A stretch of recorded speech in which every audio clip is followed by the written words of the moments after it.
Good afternoon, everyone. I would like to welcome you to our POA Board Candidates Forum. My name is David Warmbold, and the agenda is shown here right now. And one thing I would like to point out is Skip Willard has withdrawn from the race, so he is no longer going to be talking today.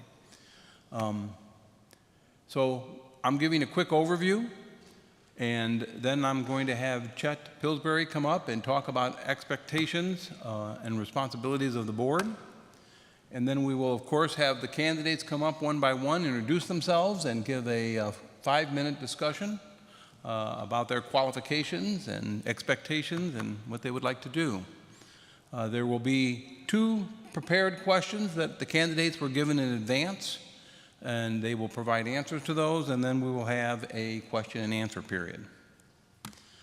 Obviously, the purpose of this forum is to part of the HOA advocating efforts for all of our Tellico Village residents and homeowners. Of course, we would like everyone to be as informed as possible so that we can all provide the best vote and responses that can possibly be had.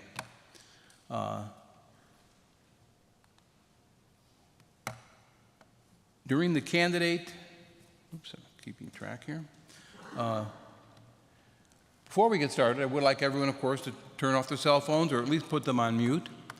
And as I said, each speaker will have 5 minutes for their introduction, and we will try to keep to this time period because obviously we have a lot of candidates today, and we will be, I'm sure, pushing our 2-hour time limit.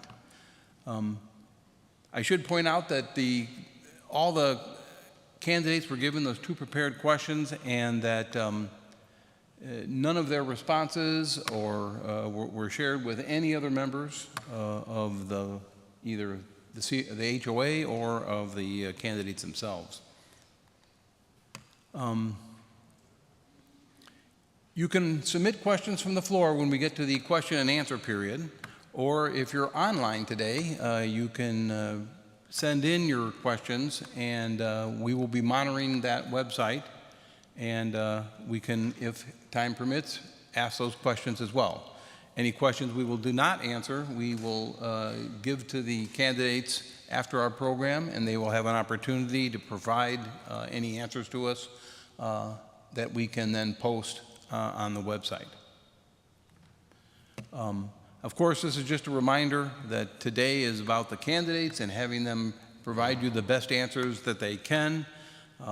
Please try to ask questions that would, may perhaps relate to all the candidates. And of course, we would like you to stick to questions that they can reasonably answer.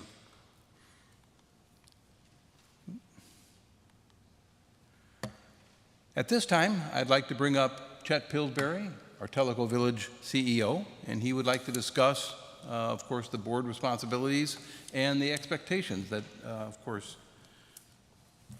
are going to happen. Thank you. Good evening, or good afternoon, I guess it is now. There are really 3 categories that the state and federal laws put on POAs in general, and when I say POAs, really we're talking about a nonprofit organization. And those 3 categories are duty of care, and duty of care is defined as having vision. What does a prudent person do in these situations? Doing due diligence, taking the time to find what are the options. Oh, sorry, here we go. So, duty of care is one.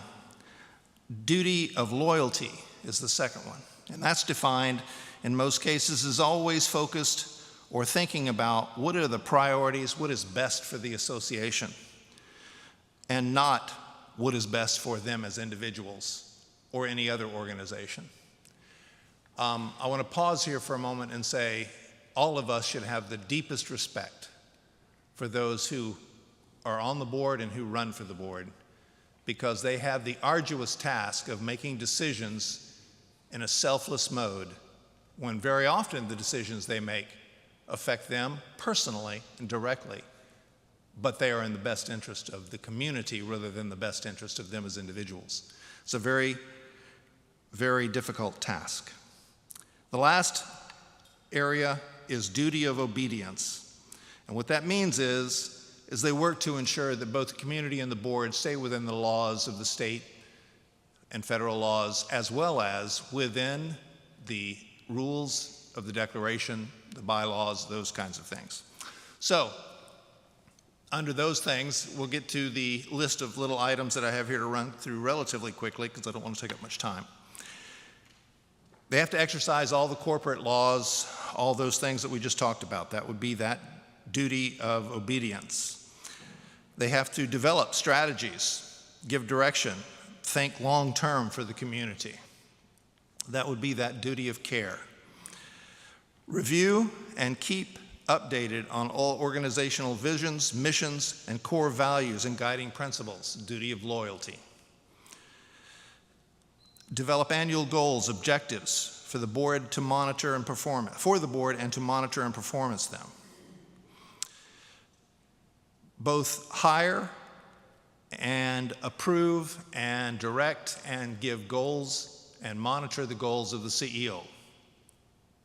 They should also review and sign legal documents as required by the policies and the bylaws. Finalize and approve annual budgets and 5-year plans. I think I've got to that. Did I? Yeah, there we go. Sorry, getting ahead of myself. That is under the duty of care as well.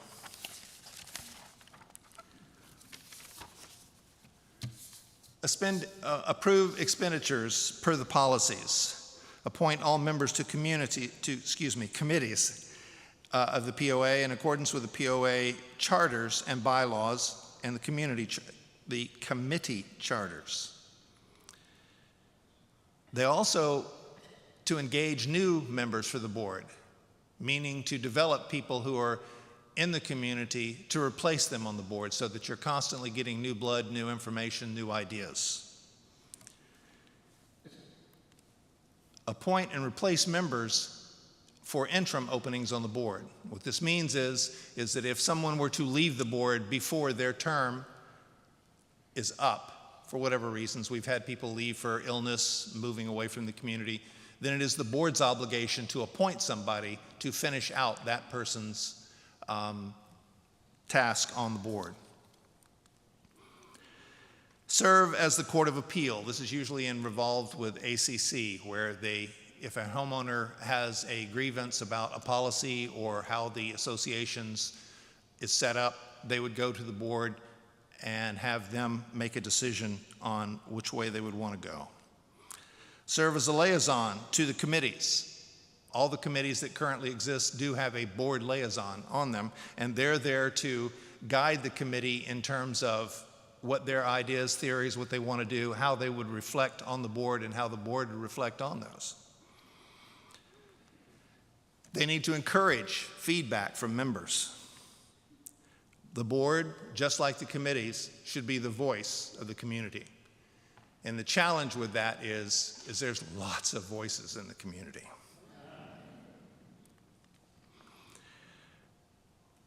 Where are we at here? Okay.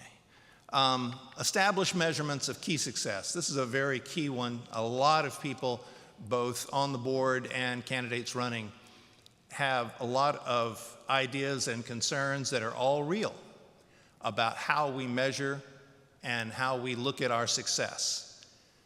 The challenge is that success in a POA is not always the success that may be in other places. And we have to challenge ourselves to find what we want to be our level of success, what we want to be our level of growth, and who we are. And that kind of bleeds into that idea of the board setting the tone for what is our goals? Who do we want to be? How do we as the Tellico Village want to be perceived? They need to communicate with the members. Communication from the board is key. And this is the last part, which I think is important. To instill a culture of continuous improvement within the POA board, committee structures, and the staff. So as you listen tonight, keep all these things in mind, and all those who are waiting and a part of the folks who want to be on the board and you'll be voting for, I would appreciate that all of you consider all these types of concerns and responsibilities and indeed expectations of both the community, the staff, and of current board members, that as you think about these things, you relate them to what you hope to bring to the board if you are elected on it. Thank you. Thank you very much, Chet. So now we're going to head into the self-introductions of each of the candidates. I would like to just remind everyone that this year we're voting to put two new members on the board. So we would love to hear what each and every one of the six have to say, and hopefully they will have your consideration. First, of course, I would like to introduce Phil Brenner.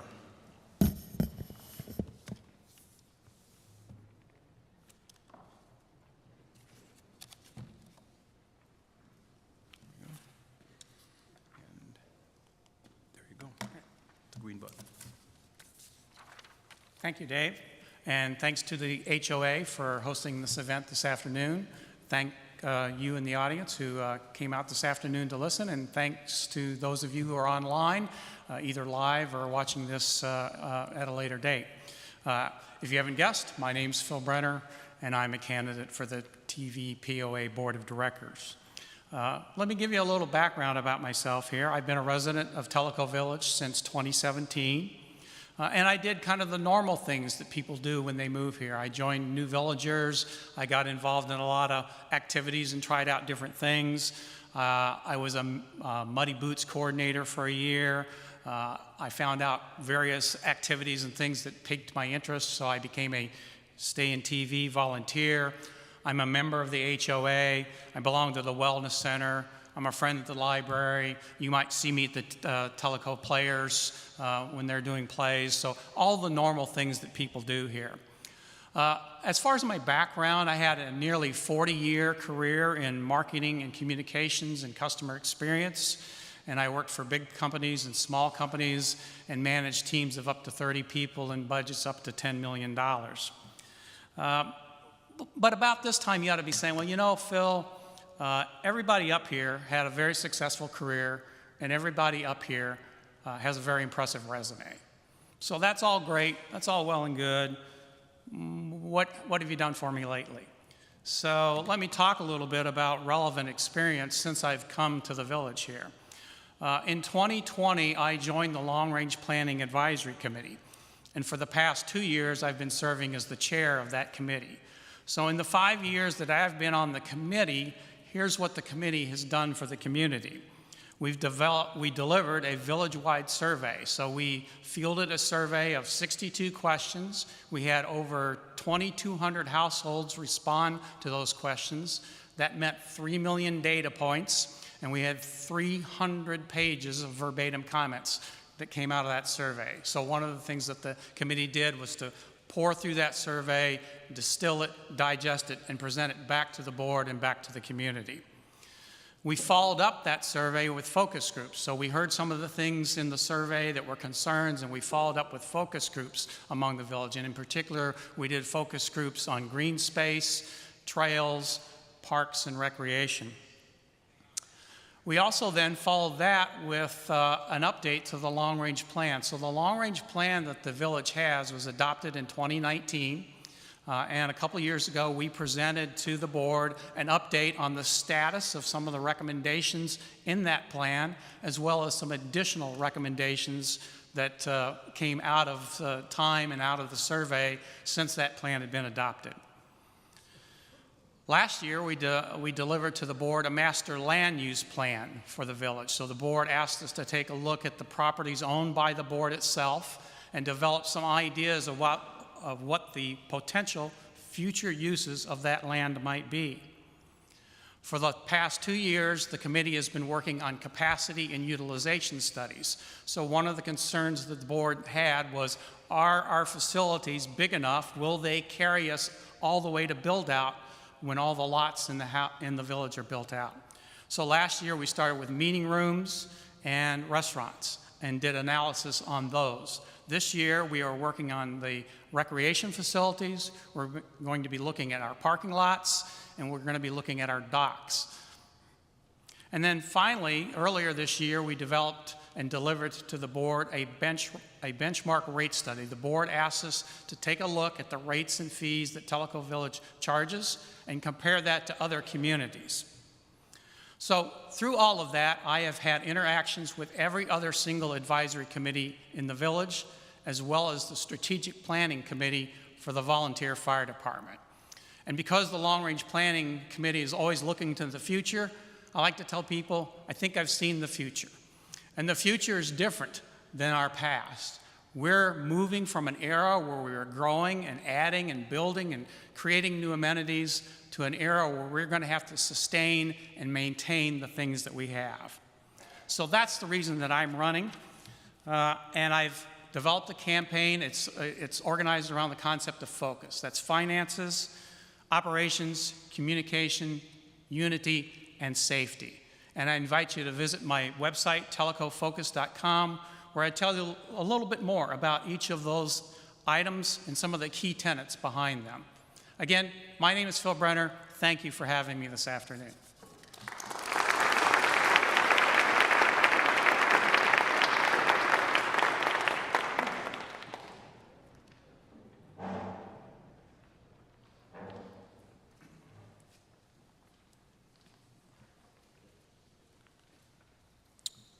All right, hi, my name is Bruce Gibbons. I want to thank you for giving me an opportunity to just kind of introduce myself and give you some background. My wife, Crystal, and I became residents about 2.5 years ago, and I'm a member of TBART. My wife is a member of the Tellico Village Fire Department. I have nearly 30 years experience leading high-performance teams for a Fortune 100 company. I led a team of roughly 200 contractors and employees and managed an annual budget of $20 million. I've implemented infrastructure projects both nationally and internationally, and 5 years ago I transitioned to the public sector where I'm a senior IT leader at a major US city. I'm not an engineer, I've not worked in construction, but I'm also not going for a position on PSAC or for public works.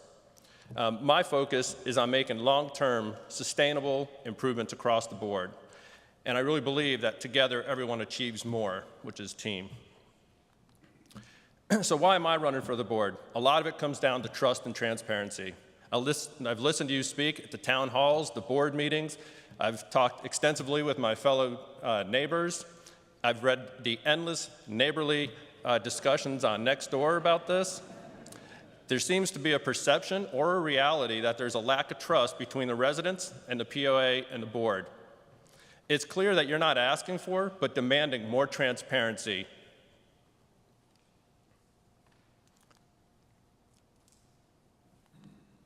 So it's bigger and goes beyond the I&I, the water, the $80 fee, the Tenacity rebuild. We need to and will resolve these matters and others together. So simply adding an engineer, an accountant, or a lawyer to the board is not going to resolve this.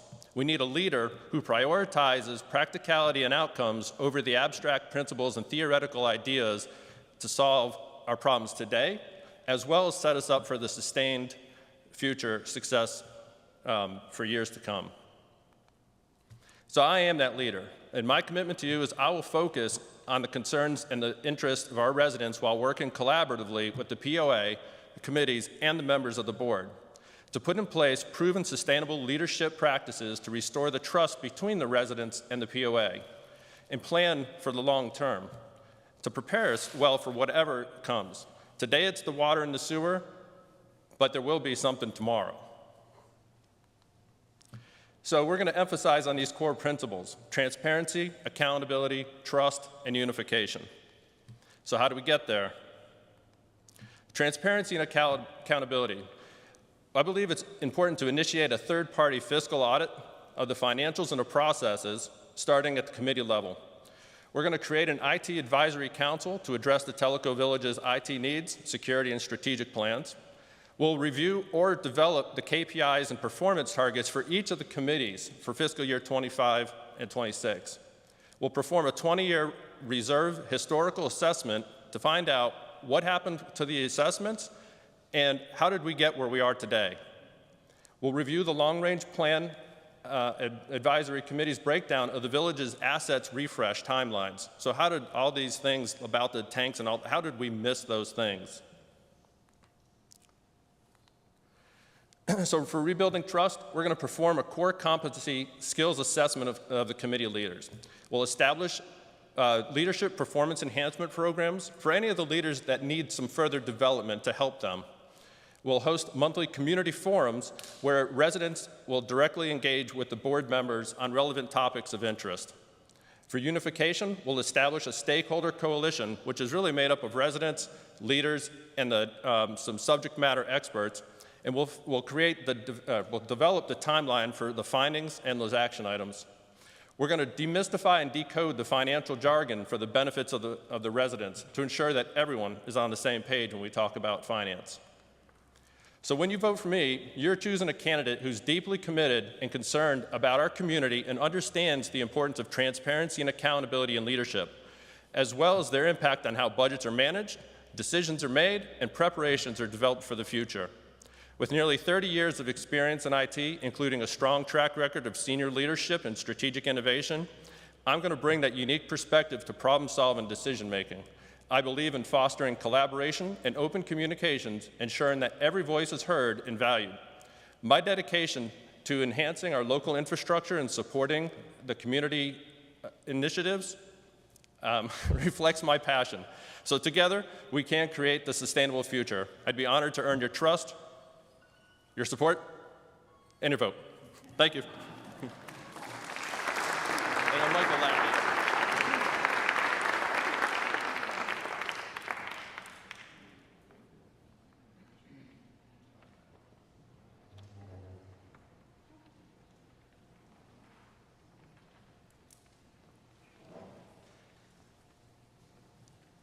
Good afternoon, I'm Michael Lackey. Sorry about the PowerPoint. We had a mix-up between Dave and I on the email addresses, and I didn't get the notice till late. I moved here with my family and my wife and my daughter and son-in-law and our 3 grandchildren in 2020. Been here for 4 years. I'm an active member of Stay in TV. Some of you may have seen some of the posts. They talked about repairing people's doors and things that got kicked in by the fire department for strokes. That was us. I have 42 years in the construction industry for 4 different national and international corporations. I've worked as a foreman, general foreman, superintendent, project manager, vice president, and president of those corporations. In my last position as vice president, I was responsible for over 800 people scattered out amongst 4 different states. I was responsible for managing design, engineering, estimating, project management, profitability, and closeout for over $125 million in annual sales, with several projects in excess of over $25 million. I've held general engineering and general building licenses in Tennessee, California, Arizona, Nevada, Utah, and others for these same international and national corporations. We're about to embark on the largest construction project in the village history of over $35 million, or for $35 million, without an outside independent review. The $10 million, 750,000 gallon wastewater storage tank has been sold as an expensive insurance policy against EPA fines. This is at best misleading. There are no fines. Just look at Fort Loudon Lake right now. Do you think they're fining North Carolina? I don't think so. Do we really want to store 750,000 gallons of wastewater adjacent to Tugaloo Beach? If you think the smell of TOCA is bad now, wait for that, it'll be 100-fold worse. The solution to this is to reduce the inflow and infiltration. The I&I is mentioned in every Jacobs report as the crucial part of their solution and success. According to the POA, every time we have a rain event of more than 2 inches, we ship 5 times the regular amount of wastewater to LUB to be treated, at $10,000 to $13,000 per event. This adds up to over $100,000 a year that we pay LUB to treat our rainwater. The proposed $9 million, 1 million gallon, 66-foot tall pedosphere tank located at Chota will not solve the flow and water pressures at the north end of the village, as the piping from the Chota area is too small to supply adequate volume to the north end of the village. Think of an hourglass, it's pinched down. In addition, it takes a 64-foot diameter sphere to hold 1 million gallons. So will the base of the 66-foot tall pedosphere be 2 foot tall? Will it look like a snow globe? I don't know. Everyone is concerned with the cost of the rebuild at Tanasi. The original Tanasi was about 9,000 square foot of air-conditioned space.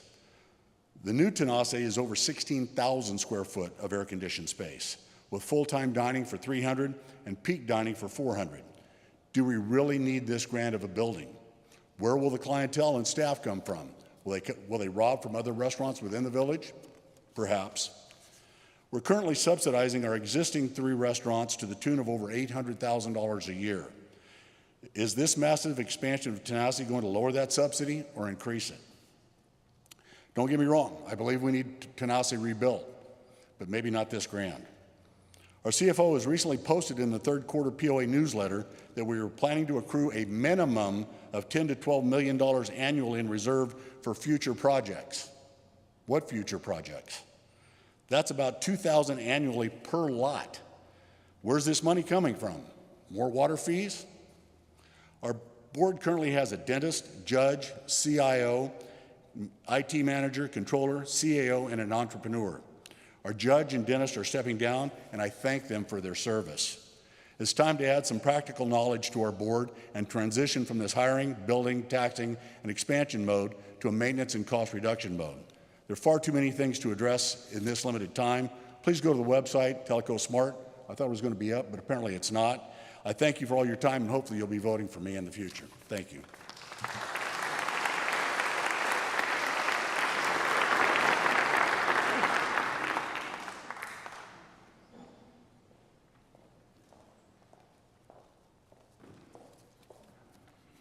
Don't start yet.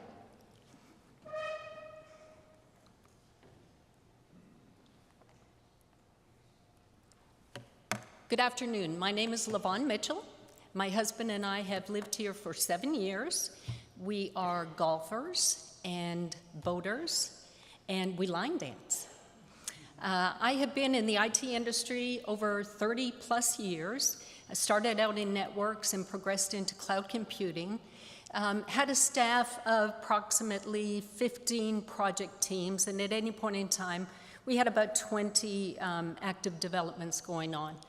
So I could stop and mention a whole bunch of, corporate terms to try and wow you, but 2 things that I do want you to understand is PMI certified and Six Sigma Green Belt, which means let's do the project correctly the first time so we don't have to redo it the second time. So I've been very involved in the community. I am VP of Programs for the HOA. I should be moderating, but I'm a little busy tonight, so won't be able to do that. TVKWO, I'm very involved. I was the treasurer. I became the president, and now I'm VP of Communications. And what we do is we do a lot of fundraisers for charities within the community. I organize a lot of community events, and I am the neighborhood watch captain for my area. So when you go on vacation, it's up to me to make sure that there's not a moving van sitting in your driveway. I did get involved in the pub committee about 5 years ago, and we were all about improving quality and service to increase revenue. And we were very successful, and the Food Services Advisory Committee actually took that model and has been very successful. In the first 6 months, our food services, we have increased $200,000 in the first 6 months. And that was with closures for training staff and inclement weather. So I applaud the POA Board for deciding to bring food services in-house. So why me? We've got some pretty big projects coming up, and we need to make sure that they stay on time, in scope, and within budget. And that's what I do. And I have attended board meetings. I'm very familiar with the way it works. I attend the town halls, and I also am very familiar with the committees. So I think that I'm the right person for the job. As far as communication too, you know, we live stream the board meetings and the town halls. Wouldn't it be great if we could extend that to the committees? I think a lot of people are missing what all of these committees do. So it might not be easy, but I think that that's one thing that I really would like to see in the future. Did I mention that I have common sense? That is one thing that I think we really need to bring to the, and what does that mean? Use good judgment to make decisions. And I think that that's what I can do. So looking forward, yes, we've got projects. We have got some big projects, and we need to keep our eye on them. We're going to have a lot more projects, but we've got a lot more stuff going on too. We have a lot of systems and processes that need upgrading.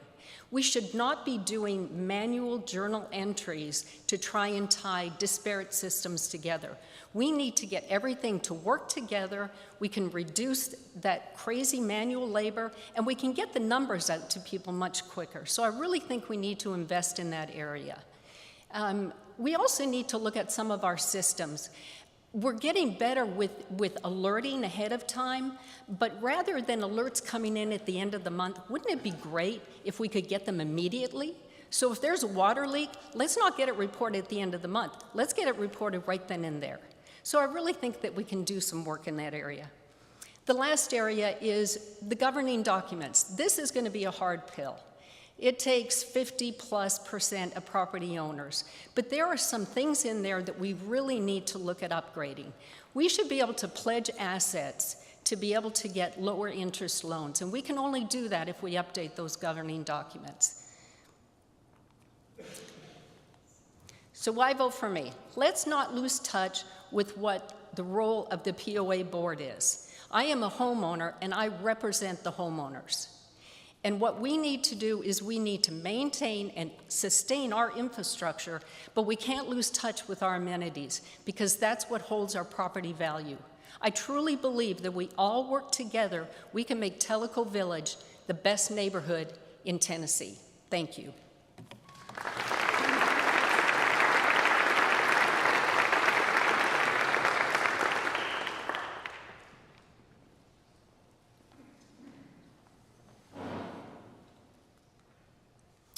Good afternoon. My name is Joel Reed. I've been a resident here in Tellico Village for just over 10 years, and thank you for coming. Appreciate your time and attention, and hope you consider me for the board. I'm going to show a lot of information in this introduction, but rest assured, I'm going to put it on our website, tellicosmart.com, by the end of the week. So I'm just going to talk to it here briefly. So the basic agenda I'm going to have just in this very brief introduction is why I'm running for the board, Tellico Village, number 2, Tellico Village costs are increasing faster than average, and how we can fix the problem. So I have a happy ending here for you. So why I'm running for the board. Tellico dues are increasing to double the cost of living for the 10 years that I've been here. Tellico Village has a $40 million spending plan for 2024, but does not have a business plan or SMART, which stands for specific, measurable, attainable, relevant, and trackable goals. And accountability. It's very difficult to have accountability without business plans and SMART goals. So Tellico Village costs are increasing faster than average. This chart here is showing where we've been for 10 years and where we're going in 10 years if we continue to run at this rate. So I'm starting at 2013, where our monthly dues were $102 a month. Here we are now at $176 a month. If we were assigned following CPI, the cost pricing index, you will see that we should be at $133 per month. Now forecast those rates 10 years. So in 2033, we'll be at $277 a month. But what's ironic is if we were following CPI this whole time, we'd be at $175 a month. Pretty ironic that we got there in half the time, right? So what do we use our dues for? Well, we use it for salaries and wages. So although this graph came out very different than what it looked originally, there's 3 things I wanted to show you.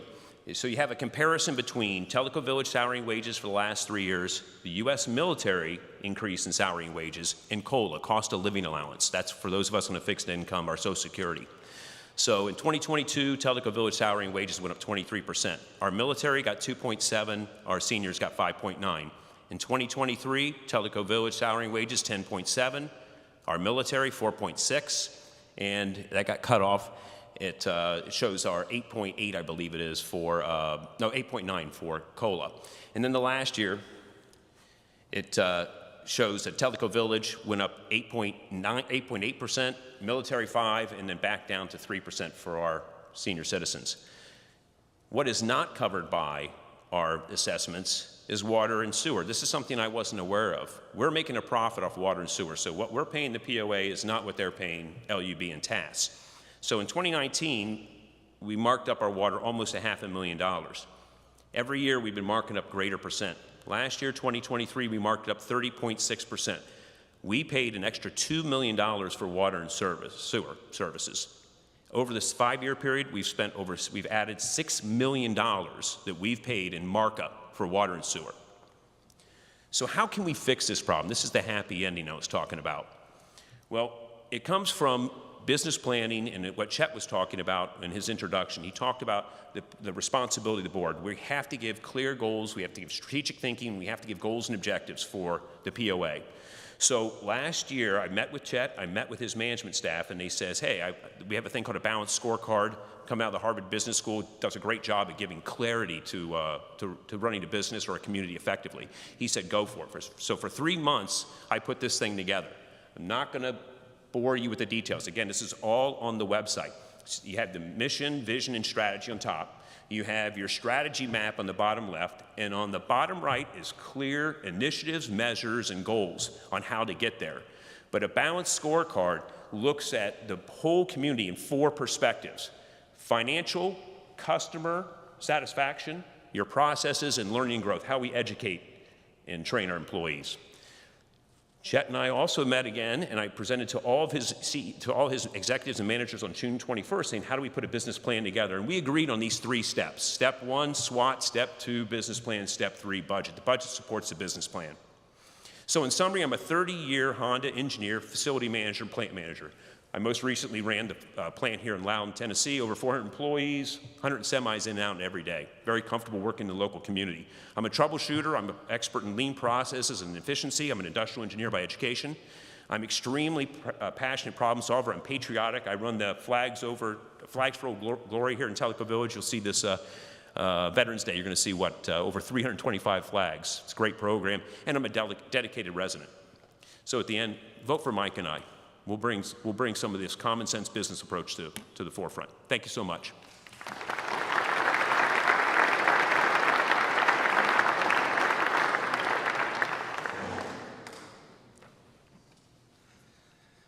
Good afternoon. My name's Kevin Ward. You'll excuse me, but they decided that they were going to exclude the 2 contractors, and they didn't send us our slideshow program, so you're stuck with just these faces and you don't get to look up at pretty slides. I was born and raised in New York City, born on Staten Island, worked Manhattan for about 40 years. I own my own commercial real estate and my own commercial construction company in New York. I have, as Mike, when you're in this business, between 90 and 95, I had a commercial broker's license and a commercial builder's license in 21 states. So I've been around. I worked in all those states. I worked on all those projects. And as with the rest of the members of the board here, everybody brings something to the table. The reason I'm running is because we have all these construction projects. I have said to Chet's face that the Tanasi project wasn't done properly. There's lots of things that can be done. And at one point, I even turned around and in a day, I redesigned the whole thing and handed it in for them to take a look at. I have no idea what happened to it, but the answer was, there's a lot of things that can be done to reduce the cost of Tanasi. Yes, I know they approved the budget at the last meeting. I'm hoping that whoever gets on, whoever you decide is going to get on the board, will sit there and say, is there a better way to do Tanasi at a lower cost? That's what I'll do. As for the sewer and water, there are so many variables that every single one of us could come up with 3 or 4 different things the other guy didn't think of. It's such a massive puzzle that has to be put together. So there is no simple answer. I also want to give a little bit of credit. This issue of sewer and water has been around since 2015. And we're all upset because we're getting $80 a month charged to us by this board. Well, this board is the first board that actually did something about it. From 2015 to 22, 23, they just kicked the bucket down the road. Our old CEO couldn't tell the time of day unless it was his tea time. So we finally have a CEO and a director of public works and enough people on the board where they said, hey, it's time for us to address this problem. And we all got pissed at them. Okay, we're allowed, you know, but it is a problem. It is an absolute problem with the water and sewer, and I don't have the answer. As I said, there are too many moving parts right now. Anybody that tells you they have the answer, they're fibbing, okay? And there's a lot of work that has to be done. And again, I know there's a lot of other responsibilities that come with the board. I've been on several boards, and it's not like I'm only going to go there and deal with construction. I can deal with whatever else needs to be dealt with. But my concentration is to sit there and review the process and the options that exist for us. I'm paying the same thing you are. And I'm not interested in, you know, reducing the amenities here. I came here because of the amenities. And I want to stay here because of the amenities. So we need to look at it as a slightly larger picture. Unfortunately, we're the ones that are here that have to start addressing the problem. People that move in 5 years from now aren't going to know a difference. But we are. And it has to be addressed now. Thanks very much.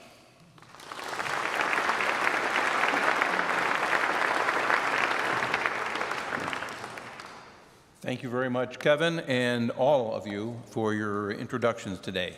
I do need to apologize specifically to Kevin because he never got any of my emails, and I'm sorry about that. I don't know how that happened, but it did, so I apologize.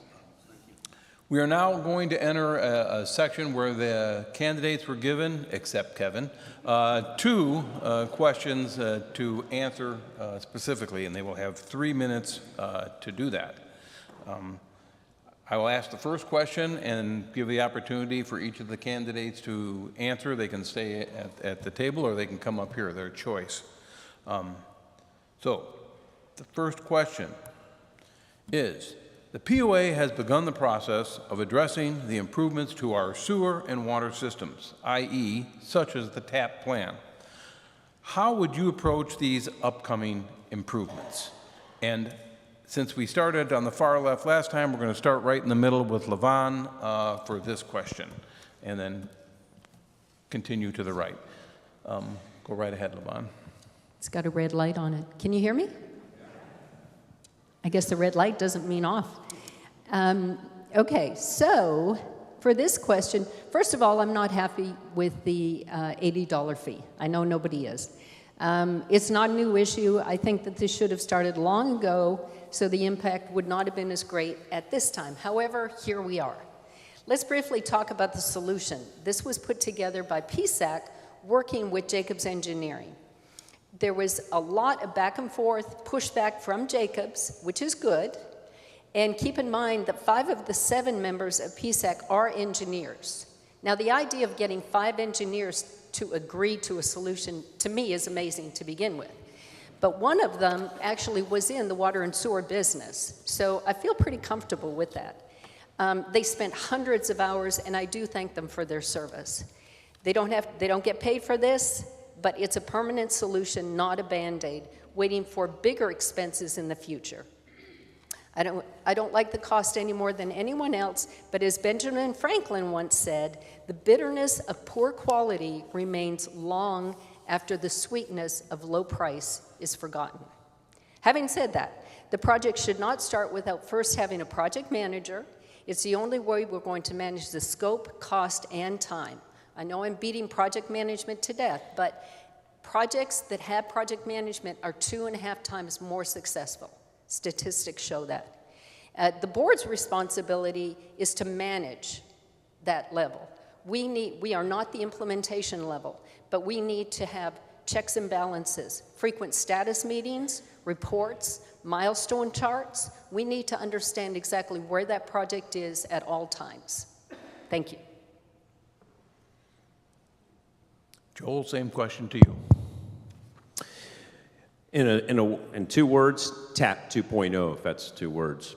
TAP 2.0 is a new alternative to TAP. For over 500 hours, I've worked with 3 of the most talented water and sewer people you'll ever meet, Mike Lackey, Gary Zika, and Mark Stickle. We've been working diligently on looking at root cause solutions, and guess what? It's under $7 million, not 36. Therefore, we don't need $80 a month. How did we get here when we had 5 engineers working on it? We did a deeper dive. Things they didn't look at. LUB and TAS contracts. The Master Plan Utilities, Volume 4 from Cooper Communities. Meeting with the director of LUB, the Loudon Utility Board, and meet with the director and their environmental engineer. So, what more do you need to know? Well, we need to fix, Mike's going to talk about freshwater, so because we only have 3 minutes, so I'm going to talk about I&I. So I&I, what are we going to go after first? Tank tops. We've been working, one of the residents at 155 Wolosi Way put a sewer motor on his wastewater, showing when his motor runs. For 6 months, he worked with the POA to inspect his system first. So when it's dry weather, 3.5 minutes a day. When it rains over that 2 inches that Mike's talking about, runs over 60 minutes a day. Look at his tank top, it's below grade. We're gonna put a video on telecosmart.com by the end of the week. Wait till you see it. He's taken in large amounts of water. These individual pumps, or these individual tanks, can pump up to 30 gallons per minute. What do we say in TAP? The original TAP, 1260 to 1250, from dry weather to wet weather. It only takes 33 household pumps to give us that extra 1,000 gallons that they're talking about. And just so you know, there was residents here that sent out surveys, 927 respondents to these surveys. 82 of those 927 residents said their tanks were below level. That's not even 20% of the residents. If we could look at all of them, we could probably find numerous tanks that are below the level. And the nice part is, there's an easy solution, and it was already done to mine. You put a 5-inch sleeve, some epoxy, you belted it down, and now your tank top is above grade. I've run my hoses, I've watched rain events, no I&I on mine. Simple solution, working together with the POA, we can do this. Thank you for your time.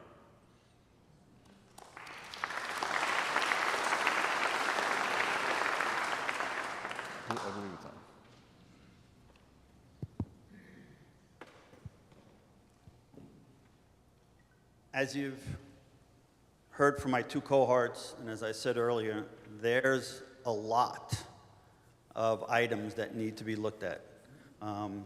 Joel just mentioned 3 or 4 agencies that they had the opportunity to sit down with. I'm sure there's more. There are plenty of engineering consultants out there. There are plenty of people that we can check on or check with that we're doing the right thing. It's not something that any one of us can put our finger on and say, oh, we can eliminate this 10 million right here. There's implications behind eliminating that $10 million item, and what are those implications? I wish all the I&I were as easy as the top. The top is the easy fix, okay? I don't disagree with Joel on that at all, but that's not the biggest problem. The biggest problem we have is that we've dug an 8-foot by 8-foot by 8-foot hole, sunk a 1,000-gallon tank in it, and then ran 3 pipes out of it. One is your electric, one goes out to the street to connect to it, and one goes from your house into the tank. Well, some of them are 35 years old, some of them are 20 years old, some of them are 15 years old. Guess what? That little flange that goes into the tank dries out, gets pushed around, the tank settles. Something as simple as the tank settling. Well, when you dig a big hole and you fill it back up, there's going to be settlement. So now the tank's leaning this way, which puts pressure on the pipes, and the pipes don't move, They're solid in the ground. So you got I&I coming in those 3. And to fix that, the costs are astronomical. So it's not a simple, and Joel's right, the top is the easy one. But most of the I&I is coming in on those connections. Now, the Public Works has just come up with a new tank that they're using from now on. 350 gallons, better motor, better connections, better flanges. So the next 1,000 homes, the last 1,000 homes that are going to be built here, we won't have that I&I problem because we'll have a better tank. It's the existing 4,000 that we have to address. Thanks. I don't need to pass it right.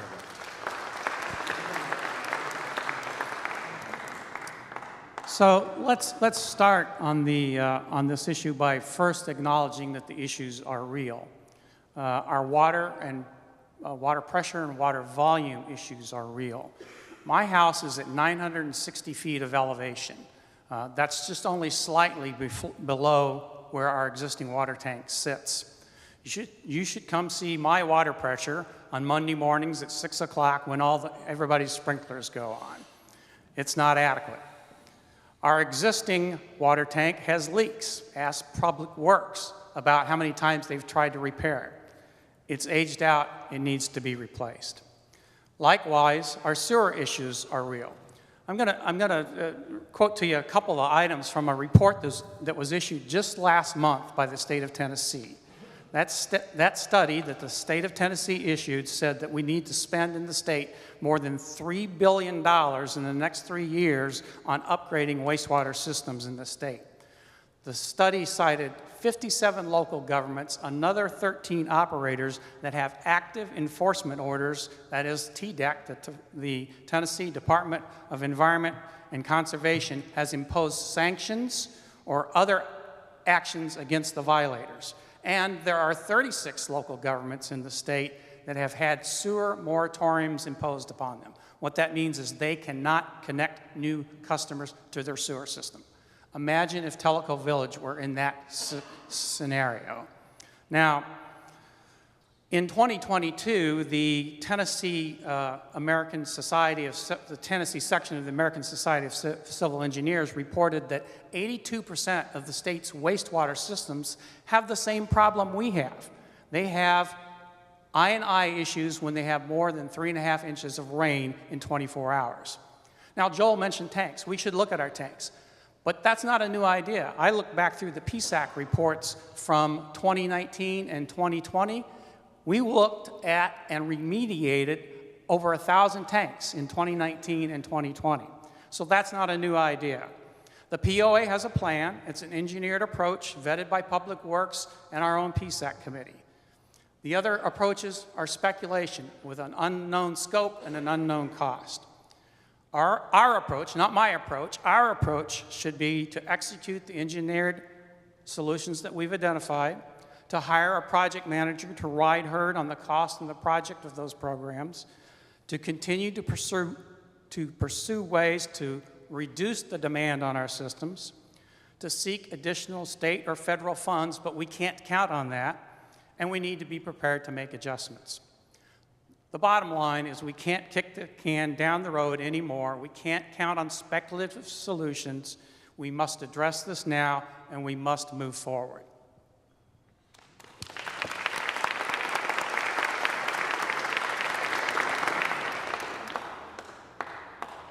Hi, this is Bruce. So as I said earlier, I'm not an engineer, but as a member of the board, if I get elected, it's really to bring these ideas together and work toward the solution. While these projects are significant and they're entirely manageable with the right approach, here's how we'll ensure their success. So to achieve our goals effectively, we would bring in a program manager, and that program manager would have a proven track record of managing large projects. I would advocate for this program manager to actually report directly to the board and ensure that we maintain that full transparency and accountability throughout that whole project's journey.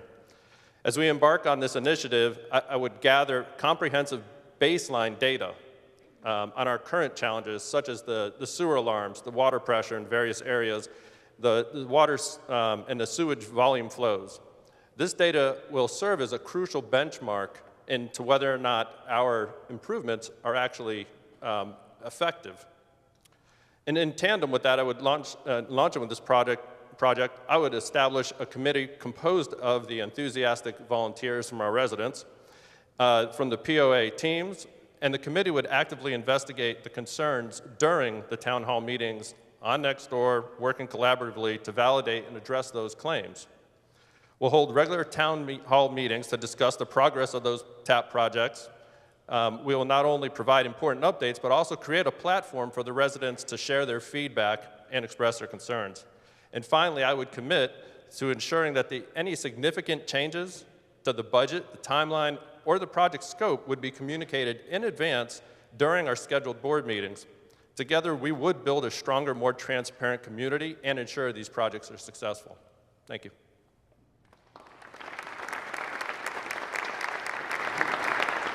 Hello, I'm Michael Lackey. The first thing I do is stop the tap as written.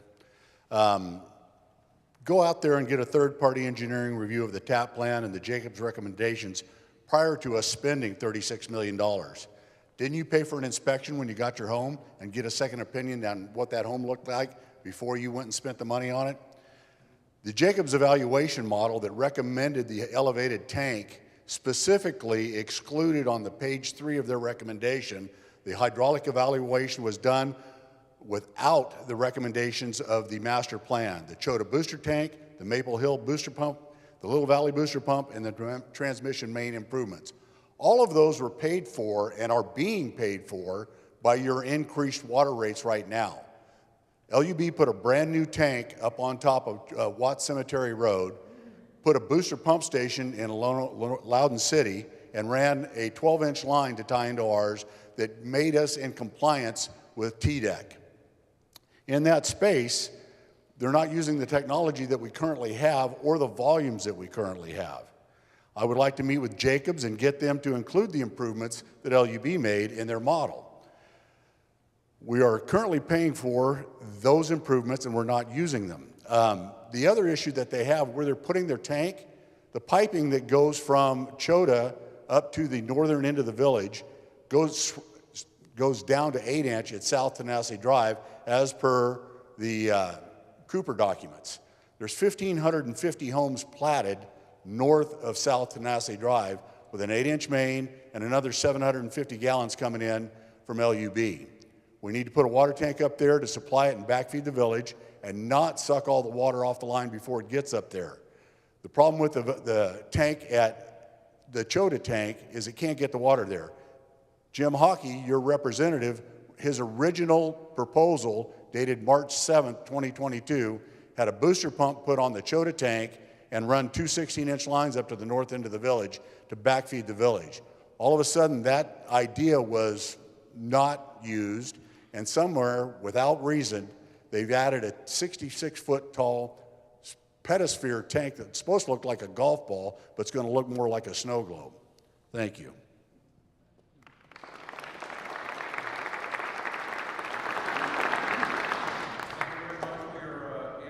To that question. We will now move on to question 2. We're going to start with Phil on this one, and here is question 2. Our membership has expressed concerns over the additional and increasing POA costs, i.e. monthly assessments, water bills, amenity costs. What would you do to keep these costs to our residents under control? So let's start with where we're starting from, I think, is the thing that I would like to do here. In a rate benchmark study that was presented to the board earlier this year, Tellico Village costs were consistently at the low end of the range for assessments and fees among communities and alternatives that were benchmarked. So we're starting at a good place, but the question is accurate in that we have been raising rates at a pretty good clip. So we need a little history lesson. Why is that? How did we get into that position? Well, when TOCO was rebuilt in 2019, we drew down the village reserves to less than $2 million. At the time, the board at the time said that for the foreseeable future, they intended to raise assessments at the 5% clip in order to rebuild those reserves. However, we didn't have a target and we didn't have a reserve study. So we had no idea how much we needed to build in terms of reserves.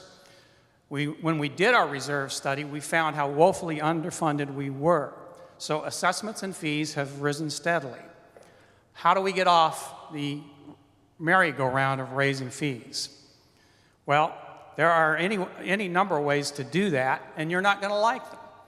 We could put together a task force and brainstorm about ideas such as reducing the POA vehicle fleet, going electronic with invoicing and payments, reducing wellness center operating hours and days, reducing restaurant operating hours and days, eliminating brush pickup, eliminating roadway mowing. We could close our golf courses one day a week, or close them for the winter, or close one of them for the winter.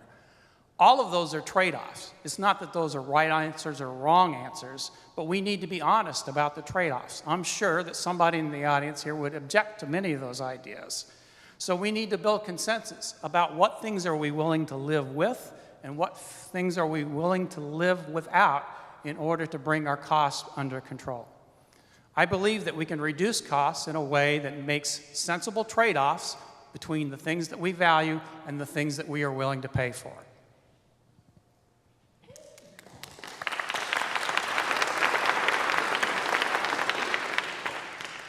So I've been doing a lot of research on the assessments and the 5%.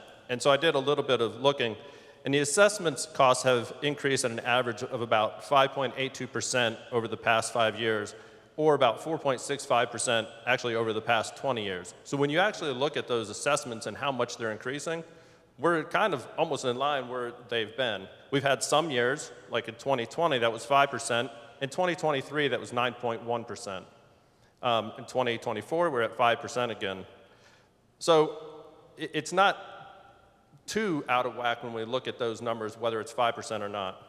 And then you have all the stuff that's been going on nationally, the inflation rates and things like that. Those have increased 1.89% over the past 5 years, with in 2021, 5.1% of just regular inflation rate. So as a board member, you know, as I said, I'm committed to the transparency and accountability, and I would advocate for the independent auditor of our financial processes and our finances themselves. I think unlocking those valuable insights into those opportunities for improvement and efficiency gains is really important. And additionally, I'd push for a really bold 10% year-over-year reduction. In IT, we typically have it's not uncommon to every year you have to figure out where 20% of savings is coming from. So it's not, I figure 10% is a kind of a good aspirational, let's go start with where we look at that. Some of those would be in operational expenses, and I think that we would also want to do a very good deep look at those salaries and the benefits that keep on increasing. And I think together we can maximize those resources and make sure that all of those dollars from those assessments are going toward things that are improving Tellico Village. So thank you.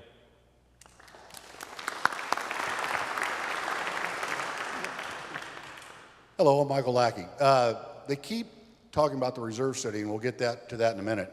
The main thing is quit spending money. Let's quit spending money on everything. The reserve study that they quote, we have 110 miles of water and sewer pipeline in the village. The reserve study proposes replacing all of that in 30 years to the tune of $750 million. That's not going to happen. We're going to have standby pipe, couplings, replace it as it occurs. There's no need to replace $750 million worth of piping, digging up roads and everything. I'm looking at the reserve study right here. Ronald Reagan once stated, and I paraphrase, we could say that the government spends like a drunken sailor, but that'd be an insult to drunken sailors because they're spending their own money. I think the same can be said for our POA board at some times. Not including the restaurant employees, we've added 44 employees from 2021 to 2023, from 233 employees to 277. That's a 19% increase in people, but our wages have gone up 68%. How does that add up? I don't know.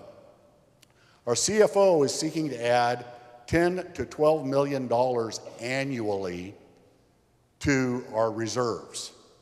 Think about that. That's $2,000 per lot annually.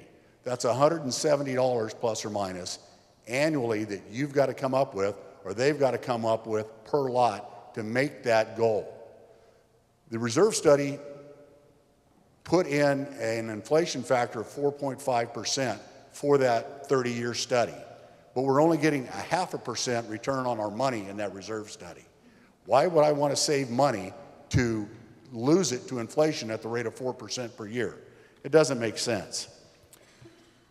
We purchase water from LUB at $3.50 a 1,000 gallons. They sell it to you at a minimum of $9. We purchase money from TAS at $2.40 a 1,000 gallons.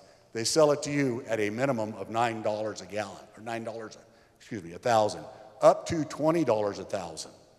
And they have a provision in our board to fine you $50 a day for a yard that doesn't look right. Stop spending the money, save the money, let's go forward. Thank you.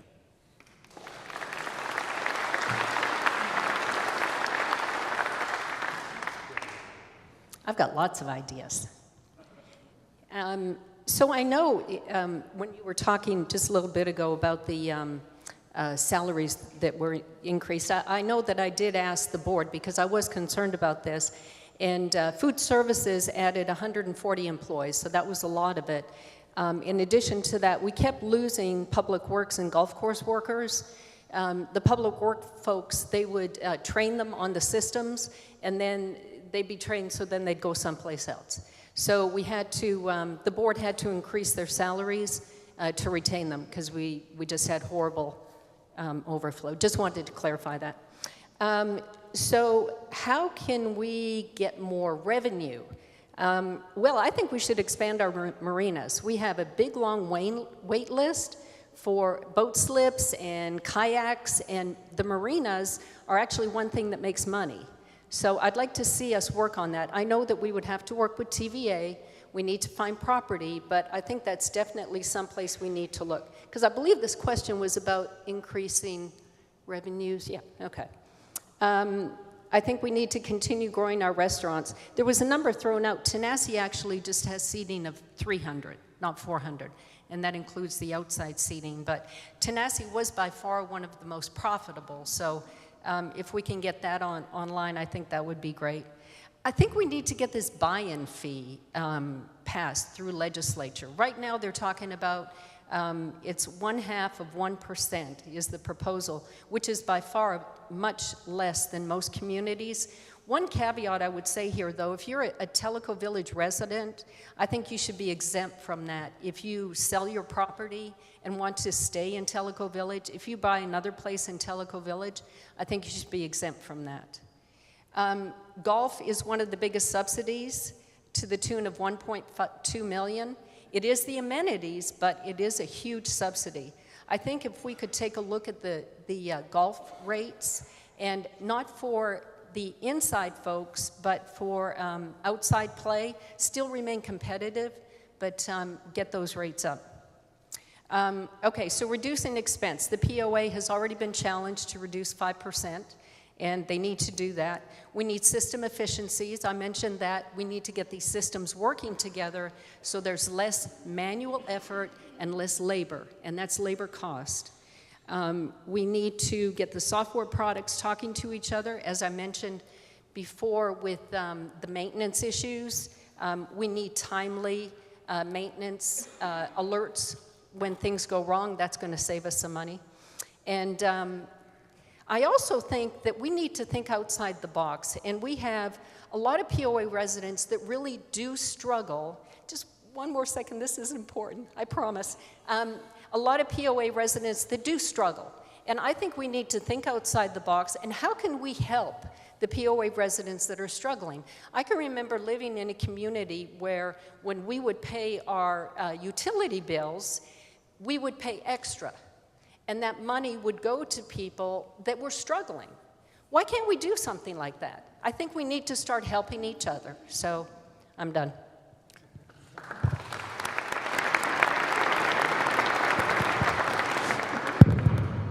Okay, a couple of things. I don't believe in trade-offs. I don't believe we should look at taking away from our amenities as a first glance. I think we should be looking in the mirror, not out the window.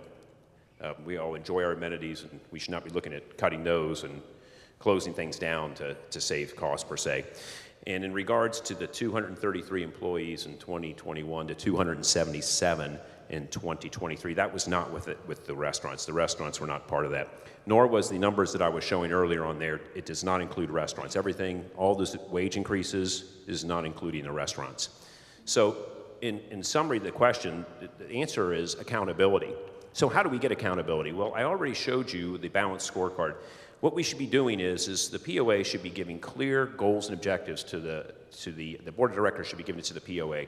It should include things like Bruce was saying, 10% reduction goals, revenue increases, net revenue increases, not from fees, but from voluntary programs. Things like expanding the marina or tiki time down at the yacht club downstairs during the summertime, and maybe turning the Toco Pavilion into a golf simulator, which they have, but formalizing it now. We're going to have drop-down windows and sell tea times there. It's a great program. They do it in San Diego. It's called the Golf Bar. It's hard to even get in there. You have to reserve time a week in advance, just like you would a golf course. So the POA would then, after we give them the balanced score, they're going to have to develop a plan, a business plan with plan and actual results. And guess what? Every month, they report those plan and actual results. If you fall short, you have to explain what the root cause is and what you're going to do to get back on track. And that's what happens if they're underperforming. So the results will be, what would happen if we run the business more like that, the POA more like that? You have more accountability. You have a clear, the POA will benefit dramatically because I have a clear understanding of what's expected from it. It won't be vague and it won't be a moving target. It will be there all year long. It will improve the quality, it'll improve the cost, and it'll improve the customer satisfaction because it's all included, because we're going to take a balanced approach. We're not going to just look at finances. We're going to look at customer satisfaction. We're going to look at our processes, and we're going to look at our employees. We're going to make sure they're educated and trained and onboard correctly. And you know one thing that's really great about it? We've heard this brought up numerous times, transparency. You're going to have transparency to how we're performing and where your money's being spent. Wouldn't that be a wonderful thing? Thank you so much.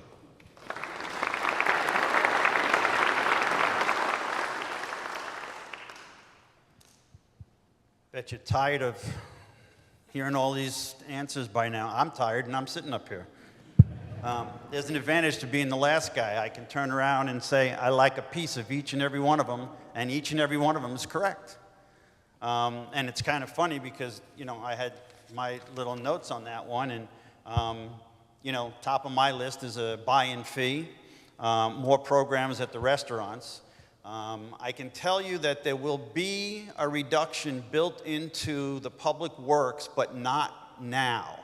And here's my reasoning. We hired a whole bunch of people over the last couple of years because we were building a whole bunch of houses, okay? And there was all these connections and inspections, and there's a list of things that they have to do. This year alone, we have 225 permits. We're not firing anybody from Public Works because what'll happen is it'll slow down the permits, which will piss off the people buying. It'll get the contractors going crazy because they're sitting around losing money waiting for people. And the money that we make, the village, from all those permits and all those attachments and everything else, we don't put it on our books until the house is a C of O, because then the project's complete and we can take the money. So we will, over time, reduce public works as the permits become less and less, because there's only about 1,000 lots left to build, and all of them can't be built on. The only thing I have with the budget, and this is part of two answers here, is to give a broad, just lop 10% off. I'm glad everybody is forced to look at that, and then I have to revert back to Joel's comment, and that is we need to determine whether or not we want to increase our golf fees. And that's a we decision, not a board decision. So we need to know, is the wellness center, if we bump it $100 a year, is that going to bother everybody? Well, we need to know. If we lose half the members, then we've just netted ourselves a loss. So a lot of what everybody said is correct, absolutely correct. And the main thing that we have to do is maintain our assets. That's why we're all here. We're all here to play golf and pickleball and walk and wellness. That's why we're all here. And that's what we have to work on doing. Thanks.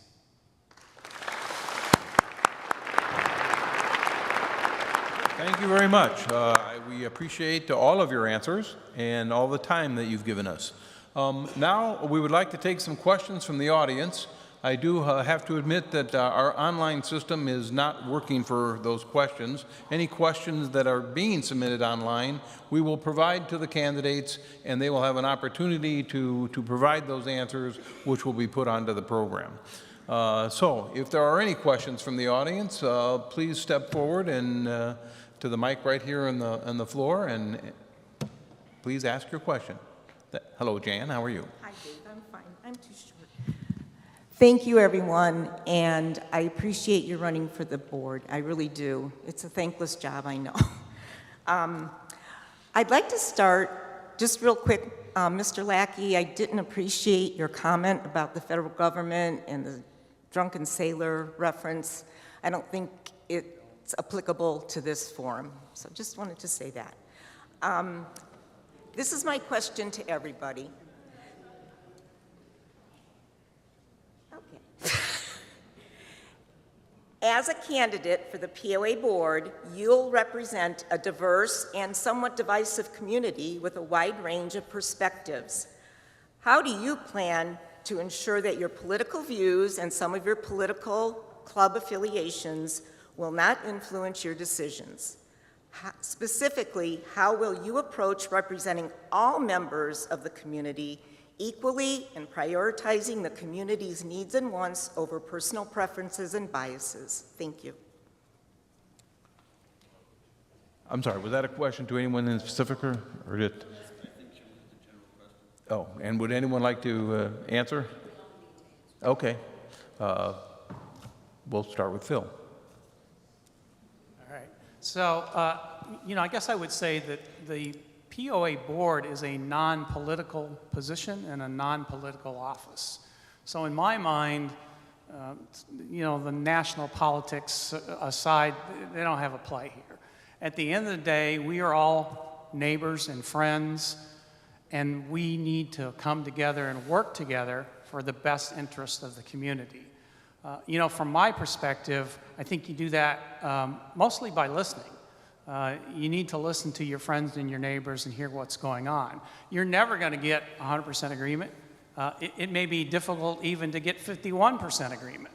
But the thing that you have to do is to reach across the aisle and work with your neighbors on building consensus and deciding what's the way that we need to go forward for the overall best interest of the community.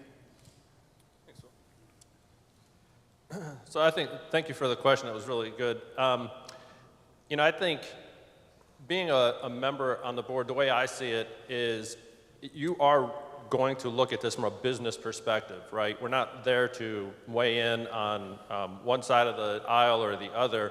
It's really to take those facts and those numbers, find out what's really happening, and make sure that we provide the best results or the value back to the residents. Again, like Phil said, we are the residents of Tellico Village, and we want to be inclusive because you are the neighbors that we live next to, right? So I think it's really important that everybody understands that we want to make sure that we are doing the best that we can, not taking it from a political aspect. So that's what my view on it. Yeah, good. Real quick, it's not a political office. It's a village office. And the decisions that we need to make need to be the best decisions for the village. I'm not looking at red, blue, pink, purple, or green. I don't care. And as Chet showed to start, we have to put all of that to the sidelines for the betterment of the village. And that's what we need to do. And if we can't do that, we shouldn't be up here. That's all I got.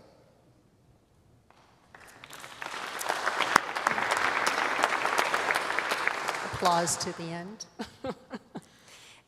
So my website, tellicocommonsense.com, it's really a common sense issue. You have to use good judgment. I know that we are in a very volatile period of time. We've got the election coming and everybody's on edge. I understand that. If there is any discussion in board meetings where somebody does try to bring that up, it needs to be shut down immediately because that's really not the place for it. And we need to be forceful in that arena. We are all red, white, and blue when we get to that. Thank you.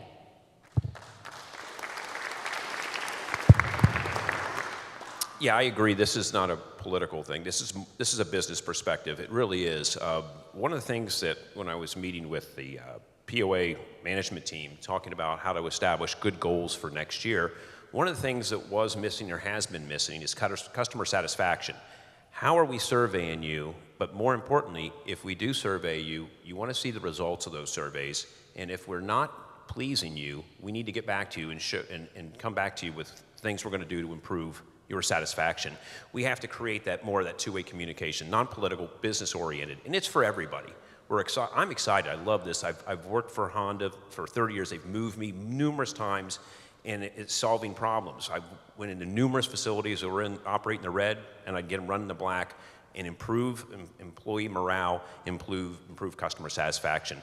It's, as Yvonne said, it's common sense. So Yvonne said it's common sense. We really need to get back to just the basics. I talked about a balanced approach. We'll make sure we don't just look at finances. We look at the customers. We look at our processes. I'm an industrial engineer. Always look at making processes that are streamlined, best practices, and provide people with repeatable, satisfactory results that please everyone, not just a certain class of people. So I'm excited about the opportunity. I hope you'll vote for me.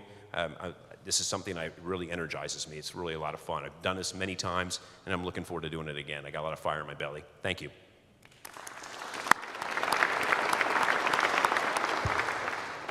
I drew the short straw again. Yeah. It was funny. My wife and I were having a conversation the other night, and as in most places, there's a ton of amenities here that we don't use. I don't walk through the woods. Okay, I'm absolutely convinced that if I go for a walk through the woods, they'll have nests of ticks on me when I get home. So I don't walk through the woods, but we have some great trails here, and we maintain those trails. So just because I don't want to walk, that means, no, it's got to be the other way around. We got to look at what the people want, okay? And that's, again, everybody said the same thing. And it's, in learning to work together, we learn to tolerate each other. I don't have to like you, you don't have to like me. I have to listen to you, you have to listen to me. So we're tolerating that. We don't have to grab hands and skip down the aisle and sing Kumbaya. It's not going to work. It's not going to work. Let's not kid ourselves. But we got to be able to listen to each other in order to figure out what we all want. Thanks. Thank you very much. Do we have any other questions? Here we go. And you can ask the questions to everybody or a specific member. It's up to you. My name is Margie Kraft. I've lived here for 5 years. My question deals with our relationship and the amenability that we have with the LUB and the TAS, because they're an important part of us solving a problem. And I haven't really seen much partnership with them. And I was wondering if you could start from Kevin and go this way and just address the that issue.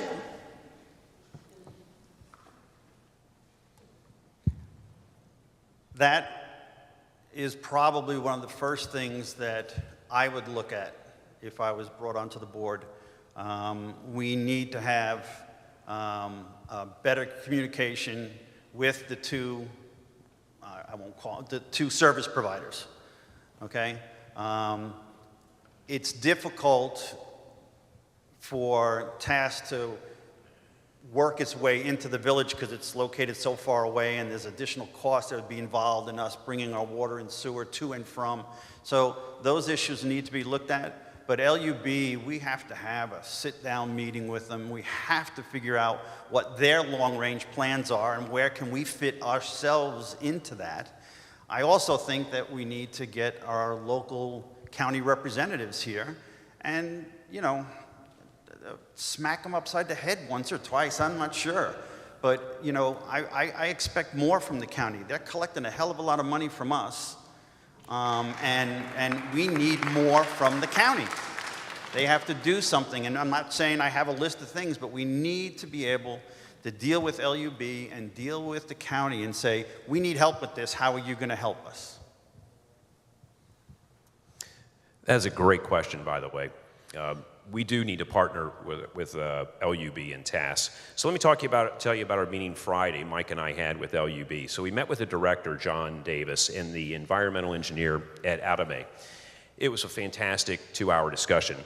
So LUB confirmed that they are getting a $4 million grant from TDEC, which is the Tennessee Department of Environment and Conservation, to strengthen their wastewater processing. That's great news for us, because in 2026, they're going to have more capacity for us.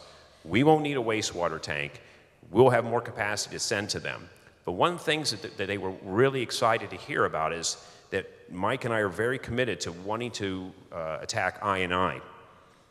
And they said that would be fantastic, because that's something that they need from everybody, not just from Tellico Village, but it would really help to reduce the strain while they're going through this infrastructure improvement. They also, but we were also very frank with them. If you look at the current contract from 1993, if you look at page 3 and 4 under section 6 under metering, we all agreed in good faith, Tellico Village and LUB, that we were going to put a smaller, cheaper meter in there at the beginning. That's over there at Carolyn's station. We have an 8-inch meter there on a 12-inch pipe.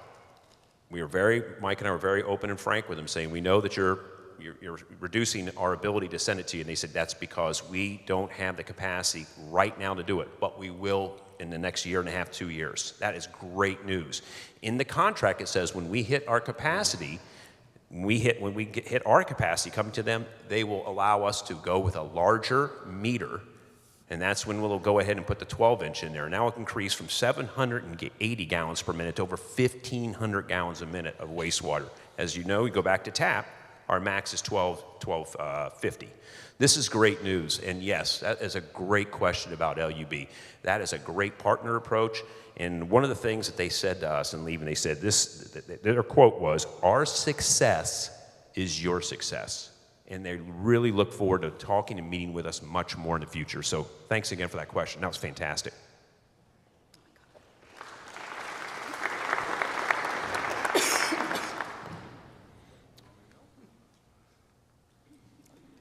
Sorry, I got a tickle in my throat. I agree. I know that with our previous CEO, we didn't have a very good relationship with Loudoun County or Monroe County. And I think there's been great strides to improve that. One of the things from the HOA perspective and being part of the VP of programs, we would bring those candidates in. And we needed to see the Loudoun County candidates, what they were running on, and be able to ask them questions like that. I think we need to extend those into the utilities, not just the county commissioners, but get TAS in here and get LUB. And I'm even thinking about when we have the town halls. When we have a town hall, when we're talking about water issues, I know poor Chet is there fielding the calls. We have Matt there. Let's have LUB. Let's have TAS, so that when the town hall, when we're asking questions specifically about that, let's make sure that they're there to talk about it. Thank you.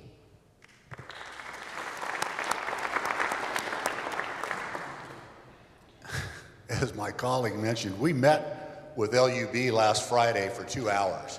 Met with Ed Adame and John Davis.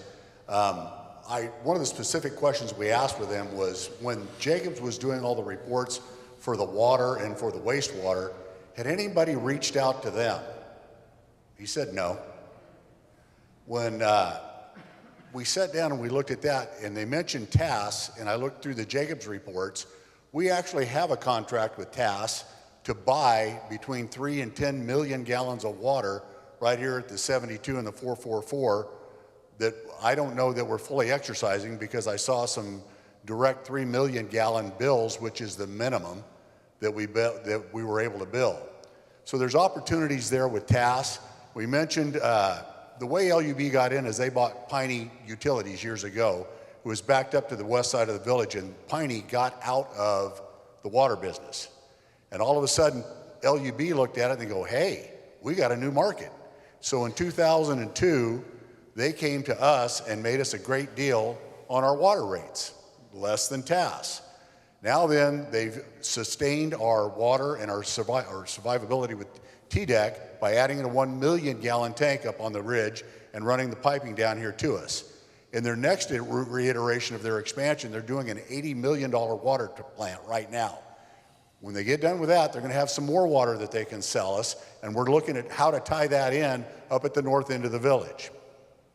When they get, one of the things that Joel failed to address was that not only did they get $4 million for wastewater treatment, they got $3 million to get another line underneath the lake. And so they have $7 million they're going to spend in the next 2 to 3 years to increase wastewater flow. That's our wastewater flow. But what we want to do is reduce the I&I, because I don't want to sit here and continue to pay them $200,000 a year to treat our rainwater. Let's fix that problem, make the adjustment that they're going to do with their new facility, and work together. But you got to go sit with them. We don't have to bring them in. Let's go meet them on their ground where they're comfortable. Thank you.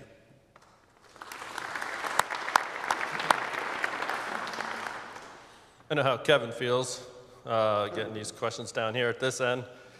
I was looking through like pre-submitted questions, so it was pretty detailed.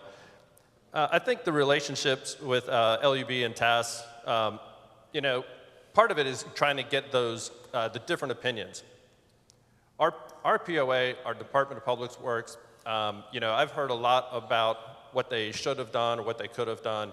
I feel that they have done a lot of research with, whether you agree or disagree with Jacobs Engineering, on whether or not they have the right solution or not. But I do believe that as a leader on the board, it is really important to get all that information, you get all those opinions and facts, and then you start to go through them. We have folks on the Public Works that do have experience doing this. They have worked with with Jacobs Engineering, and I know that they have worked with LUB and things like, and folks like that. So to me, it's more like getting all the facts, checking it out from a financial and an engineering perspective, and that's kind of where I would be with LUB and TAS.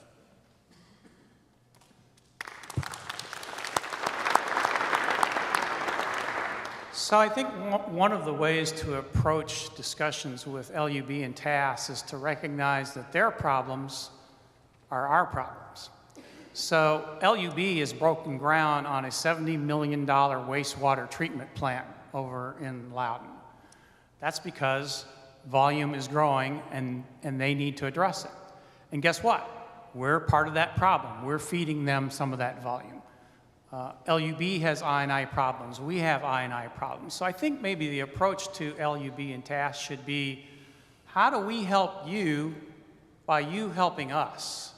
Because I suspect there are some things that they could help pay for, that they could do for us, maybe pass through some funding to us, for us to do things that in the end help them, which helps us. So I think it's how do we scratch each other's back to get progress that solves both of our problems.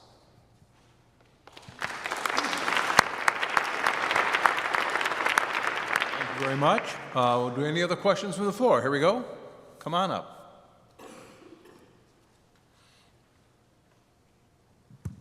I have a yes or no question. My question to each of you is the board has approved a $36 million plan for water and sewer that they call TAP, along with an $80 bill that we're going to all receive here next week or the rest of this week sometime, our first one. My question to you is, do you support this TAP plan? And if not, why not? Why don't we start in the middle with Levon?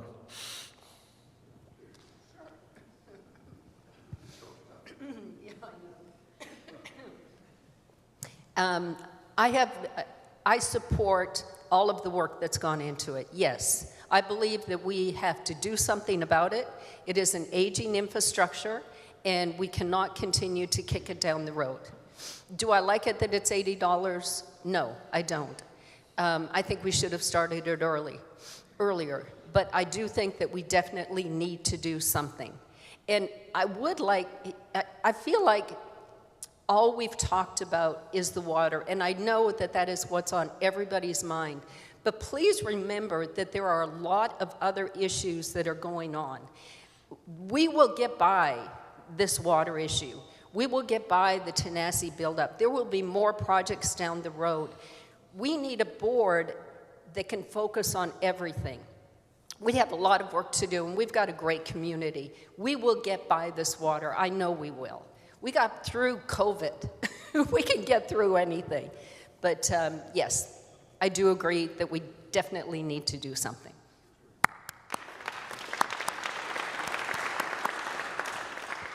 Real quick, just a clarification to my colleague here. The LUB water treatment plant that they're building right now is not wastewater.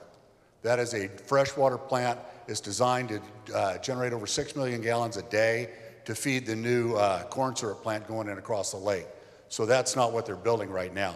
Their current wastewater treatment facility is at 65% of capacity. And one of the reasons they want to lower our I&I is once they get to 80% capacity, they have to do a 20-year study for the state of Tennessee. I do not support the $80 a month tap fee right now. I believe that we can build and do what we need to do with variable frequency drives, which are in the Jacobs report, metering, which are in the Jacobs report, and SCADA, which is a control system, which are in the Jacobs report, as well as upsizing the current pumps that we have to their capacity, which is in the Jacobs report. A lot of things in Jacobs I agree with. The water tower I do not. They don't address on how they're going to get the water to the north end of the village, and I don't accept the 750,000 gallon sewage tank adjacent to Tugaloo Beach. With the smell that we have right now at Tokwa, I can only imagine what it's going to smell like next to Tugaloo. Thank you.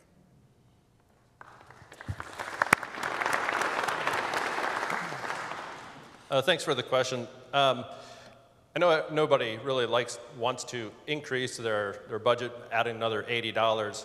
I think where we are in the process, and especially with the last board meeting where it was approved, this is something we do have to do. We do know we have infrastructure improvements that have to be made. I'm also a resident. It's not like I wanted to pay an extra $80, but I do understand the value that that's going to bring. What I would say is at this moment, that we are going ahead and pay for that $80 a month, but at the same time, it's not that means that you can't continue to do research and study and look deeper into it and find out what's going on.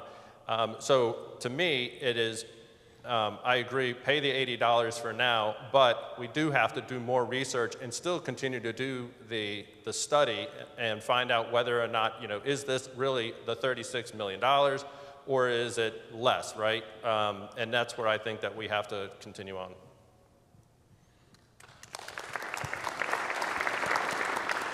So like everybody else, nobody likes the $80 fee. Do we need to fix our infrastructure issues? Absolutely, we need to do that. Should we have started collecting or setting aside money 5 years ago, 10 years ago, 20 years ago to address this issue? Yes, we should have. But I can't get in my time machine and go back and change the past. So we are where we are. We have the issues. We have an engineered approach to solving those issues. The price tag is $80. I don't like it, but I think we have to do it.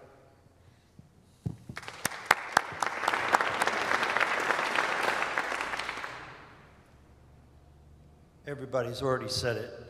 The answer is we're going to pay the $80 for a little while, and hopefully whoever up here gets on the board in conjunction with the existing members will sit there and figure out, again, in conjunction with our utility suppliers, if there are better ways of doing it.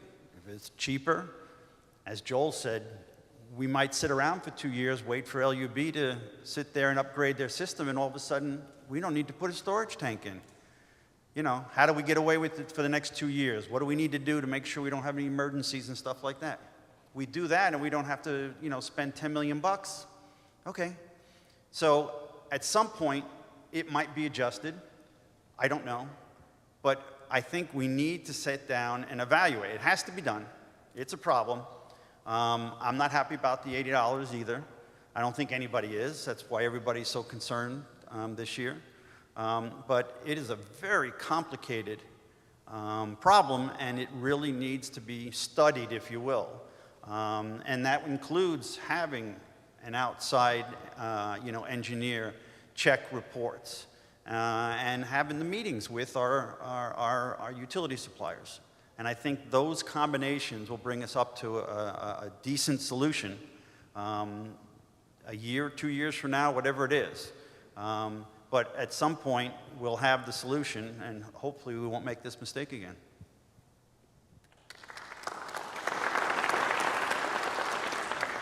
So the short, you asked for yes or no, and it's a very good question, by the way, but the answer is no. Am I paying $80? Yes, but do I agree with it? Absolutely not. It was premature.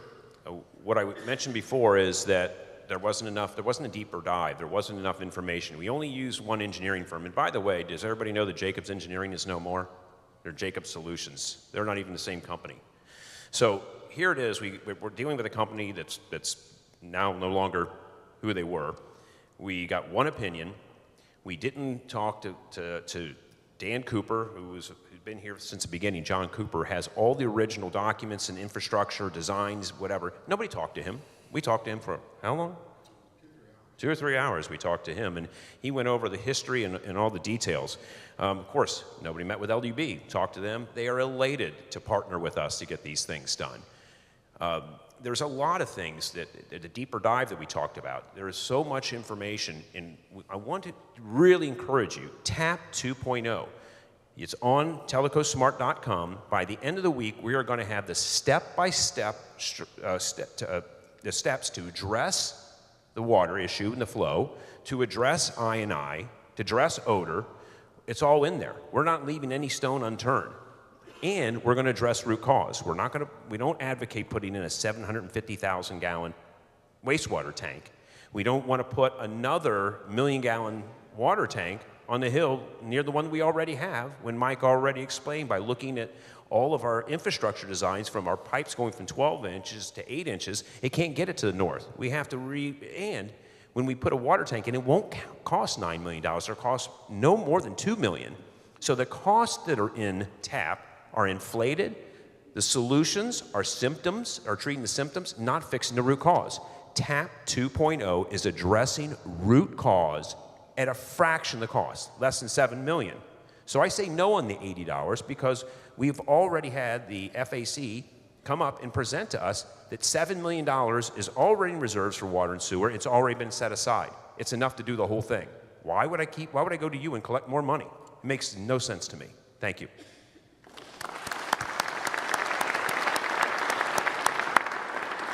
Next question.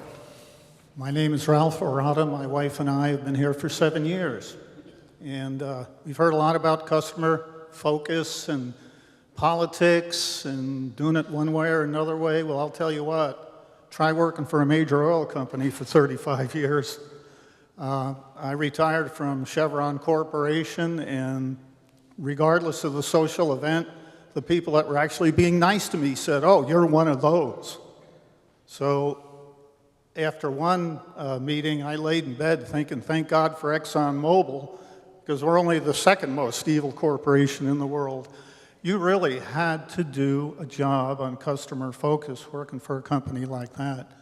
So I come here, and again, we've been here 7 years, and we've talked about financial management, maybe some financial mismanagement. My God, go to see the state I came from. This is heaven compared to where we moved from. Just want to make a comment. We have 6 folks up on the board. Whoever is elected as new POA representatives, please work with the current plan. I'm on 2 committees myself.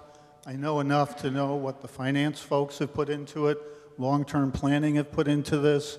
The folks in, went to my mind, I'm just saying, there have been 2 or 3 years of work that have brought us to this day. And I'm hoping anyone that goes onto that board will support and get onto it, because we've got to get this done. Thank you.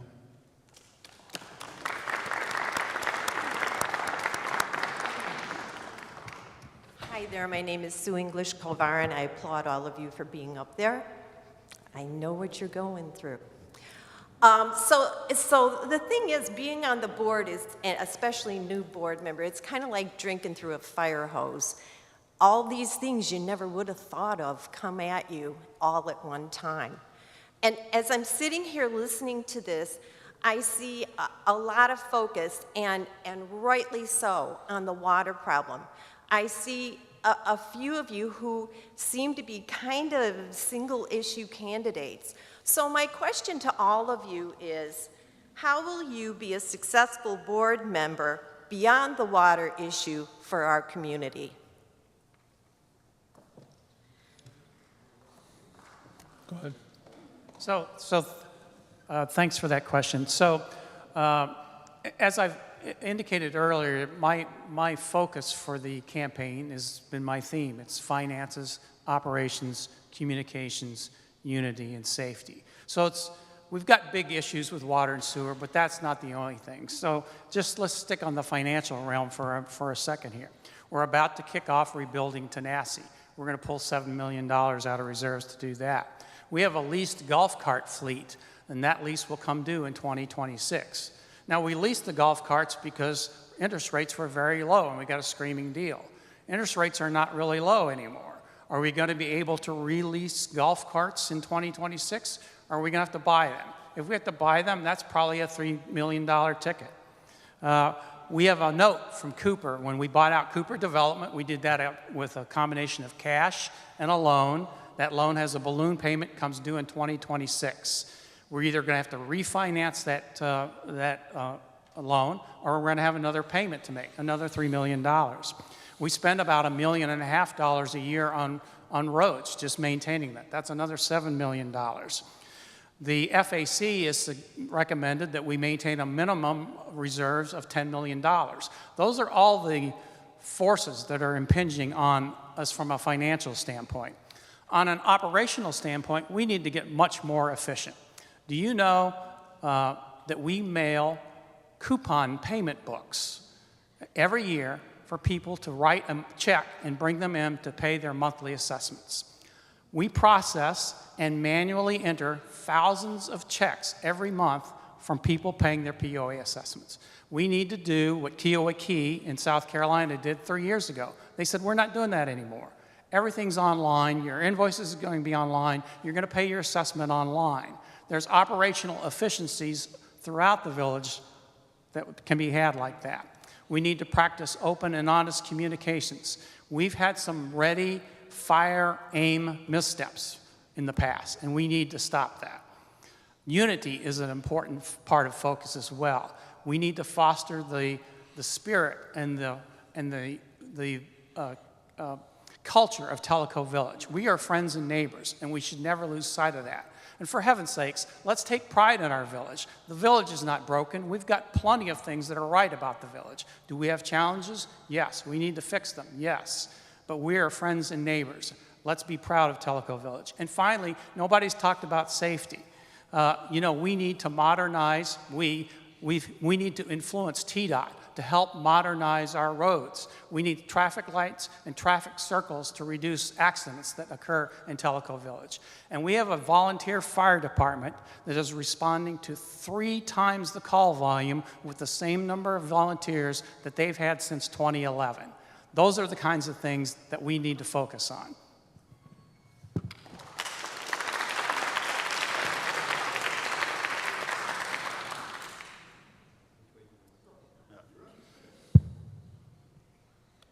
My answer to the question will relate back to what I did for a living. And you build a $100 million skyscraper in New York, You're coordinating 500 people in 20 different disciplines. You're coordinating about 30 or 40 architects and engineers and all the technical people. So I don't have to be an architect to know how to deal with an architect. I don't have to be a licensed electrician in order to deal with the 30 or 40 electricians that are showing up, or their bosses, or the on-site guys, the city and the permitting. I mean, it's a massive undertaking. That's why it takes 5 years to build a skyscraper in New York. So the answer to your question is, I possess that ability, even though I might have been just a real estate and construction guy all my life. But that's all I did, was coordinate with people. Thanks. Another great question, beyond water, absolutely. So my responsibilities, and it was running the facility here. I run a number of different facilities, and that facility has everything under it. It has morale, it has safety, it has quality, it has efficiency, it has customer service. And one of the things I've always believed in, whenever I've started a new job, I go work in every department. I want to know what every single department does. I'm going to go roll up my sleeves and I'm going to get into it. The Japanese call it ginzen gambutsu, go look, go see. We're going to make realistic assessments of what the challenges are, what the opportunities are within every part of the operation, every facet of the operation. We want to make sure that we're looking at all the opportunities that we have and not just looking at water and sewer. There is no efficiency standards. I didn't know if you guys know that. We call them KPIs, key production indicators. They don't have efficiency standards. They don't have labor standards for a lot of the manual labor, almost all the manual labor. So one of the things you'll see on the balanced scorecards, it talks about taking about 80% of the repeatable hourly labor jobs that we have here and to start developing standards. What do those standards do? Well, when we say we're going to do a zero-based budget, we'll be able to determine how many bodies are needed based on the forecast and how much work's going to happen. Pretty simple stuff, but we're not doing it. These are the things that will lead to efficiency and will lead to quality. And one thing I don't think anybody, a lot of people don't want to talk about, look at it from the worker's perspective. You send them out to do work and you don't give them any clear expectations of how long it's going to take them to do that. They know, and they're thinking, this isn't a very professional organization. We need to get to be running very professional. We are reaching maturity. It's time, we're moving from the growth mode, and now we're moving into the maturity mode. The maturation process is here. I'm the guy that will help bring that about. I'm excited, I've done it numerous times, and it does take a couple years to change the culture. But I promise you, I'll work with the other board members to move in that direction because it's the right thing to do and it'll lead to overall satisfaction for the employees as well as all the residents. Thank you so much.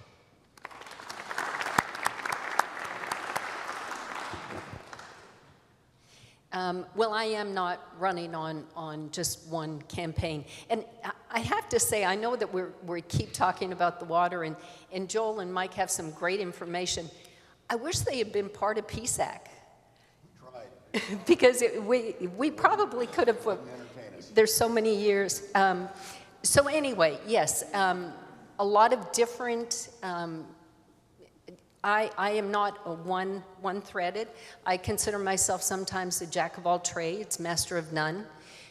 We need to get by these projects, but like I said, there will be more projects and there will be more challenges coming down. But we've got a lot of things. Phil had mentioned the traffic. We have issues where we need to resolve those issues. It's a safety issue. And also with our systems, just upgrading our systems and making things work together. And I do hear rumors that the POA board is talking about putting an IT advisory board together, which I think is great. If we can get some efficiency out of that, that's great. But there's a lot of different areas, and the POA board needs to be aware of all of those, not just one, because as I said before, this too will pass. Thank you.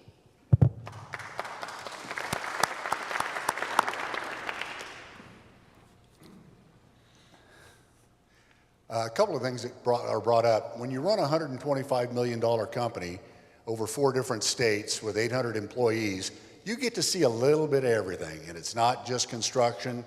You have truck drivers, you have engineers, you have architects, and Kevin can tell you, you have to deal with electricians. I had an electrical contractor's license for a while just so I could deal with my electricians and find out what the heck they were doing. And Joel hit it on the head. Go see what they're doing. No good decision was ever made from a straddle lounger sitting in your house. You got to go out there and get with the guys that are actually doing the work, find out what they're doing, sit down with the IT guys, find out what our shortcomings are. We took our system and upgraded it 3 or 4 times in the 10 years that I was there. And from what I've heard, we haven't had any upgrades. I think we're still working off a DOS-based system from what I can tell. AS400, oh, that's even better. No, there's a lot of challenges there that we need in the board. We can't simply focus on the construction, even though that is the $50 million elephant in the room right now. Between Tenase and the water and sewer, they're going to spend $50 million. Let's get that under control, free up some money for some of the other upgrades that we need. We do need the IT upgrades, and we need the training that goes with it. And he talks about safety. I'm not sure. I'd like to sit down with Human Resources and see what their IIPP plans are. You've got to have some of that stuff to be successful in the real world. And there's opportunities there, and running a $125 million company, you've got to deal with all of that at one time or another. Thank you.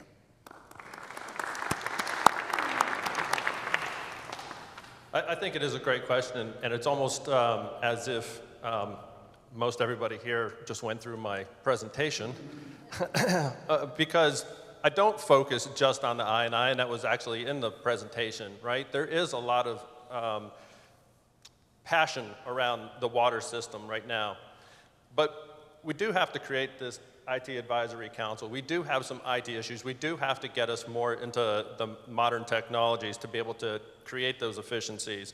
We do need to look at that 20-year reserve historical study and take a look at why are we where we are. And it all goes back to the leadership principles and practices that we have to put in place.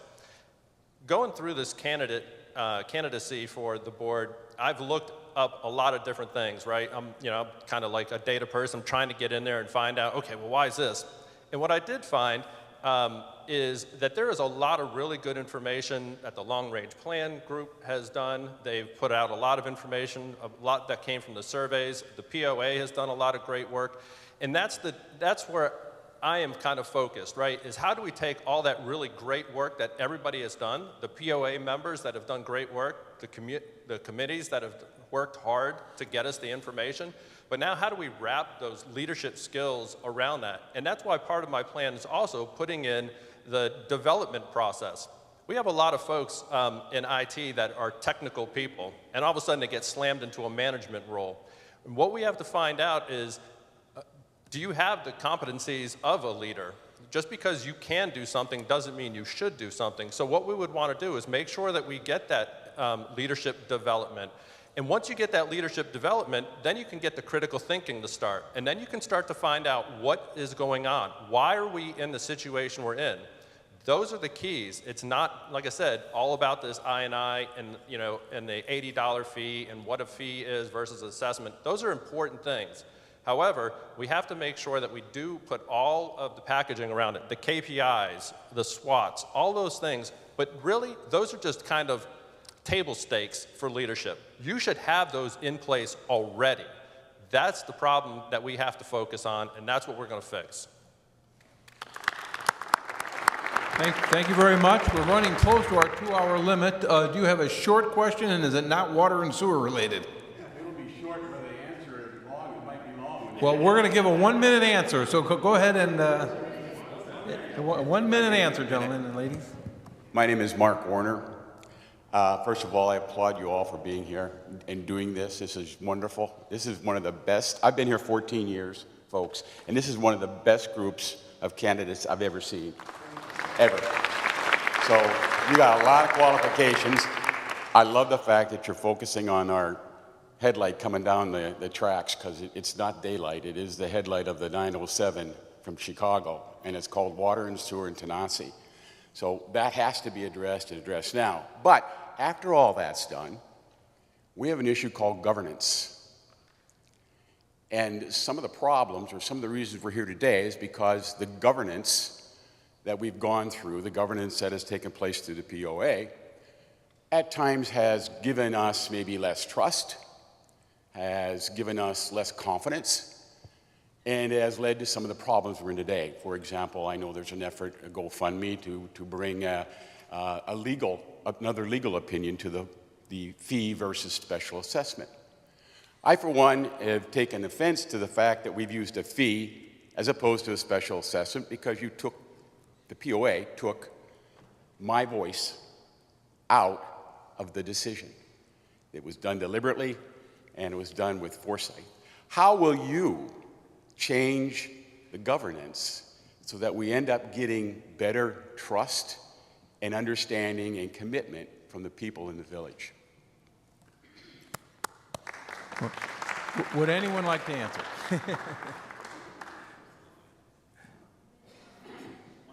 1 minute. 1 minute answer. Stopwatch for me? Okay, here we go. Hey, Mark, right down the track. You asked us about the governance of the committee and the governance of the board. The first thing that you can do is put it out in front of everybody and let them see it and give them their opportunity to address the committees and the boards, not in secrecy, but right out in front of everybody. Don't require their questions a week in advance before you try to answer them. And then when you do answer them, give them vague and undistinct answers, as has happened in the past. Hey, Mark, thanks. Sorry, go ahead. All right, so I have a couple of things. One is, from the presentation I had was, these community forums, right? These are really important, and a stakeholder coalition. The reason that there is a perceived or real lack of trust is because of the breakdown in the communications. We've all seen it, right? Once you start to kind of gloss over something and you kind of find yourself maybe that you're not telling the full truth, or maybe you're trying to make it not that anybody is lying, but maybe they're just trying to not make it sound as bad because people don't want to pay $80, so they make it sound less bad. But then you have to have another conversation that adds on to that one, and then adds on to that one. And then before you know it, nobody really trusts the board or the POA because you don't really know what their true intention is or how they even got there. So the main thing is the communications, having constant communications. I work in the public sector, and everything is videoed. So man, you and that thing. So you really have to have the Board of Estimates, and everybody has to work on communications. Thanks, sorry.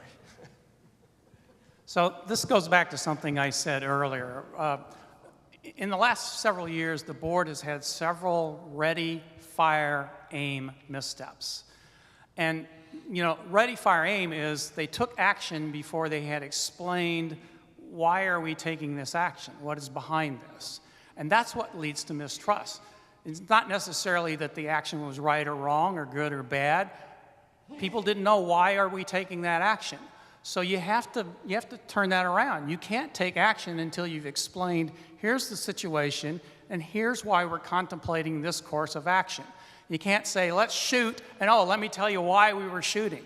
We have to reverse that process and say, here's the issue, here's what we're looking at, here's the steps we're going to deliberate, and deliberation, I think, is an important part of board meetings. Here are the steps we're going to deliberate before we decide to take an action, and you're going to understand why are we taking those actions.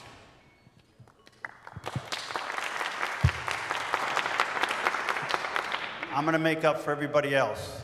Communication. Thank you. So the way I look at it is we need to err on the resident side. So the question is, if we're going to add a new asset, we're going to spend an exorbitant amount of money just beyond fixing something, but adding something, shouldn't we be asking the residents, shouldn't we be voting on it? I don't know if that's what you're getting at, Mark, but my goodness, we're adding new infrastructure here, not repairing old. We're adding new. Shouldn't we have voted on that? Thank you. And other things like that. Okay. So I agree with what Phil said. I don't think that it's anything intentional. I think it's that it may be speaking before they should. And anybody who's lived here for a while, you remember the old group that we had in here, and we actually had to create a watchdog group because there was a lot of bad stuff going on. Well, we are not near there. And I don't want people who are residents that have been here for a while think that that's where we're going, because I really don't think that we are. And I think as citizens and living here, I think we need to take some of that responsibility too and start questioning and start going to more of these advisory committees. And it's just like what I mentioned as far as televising things. We've got the town halls and the board meetings. Let's televise those advisory committees. Let's live stream those and let people ask questions. Thanks. All right, thank you very much.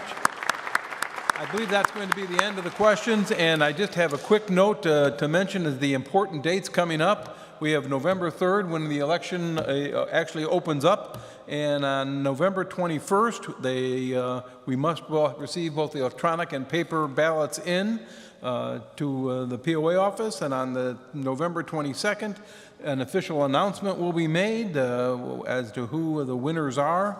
And on December 18th, the board meeting will be held where they will certify the election results, and the announcement of the new board members will be made. I want to thank everyone in the audience, both online and here today, and I want to thank each and every one of the candidates for spending the time with us today. Thank you.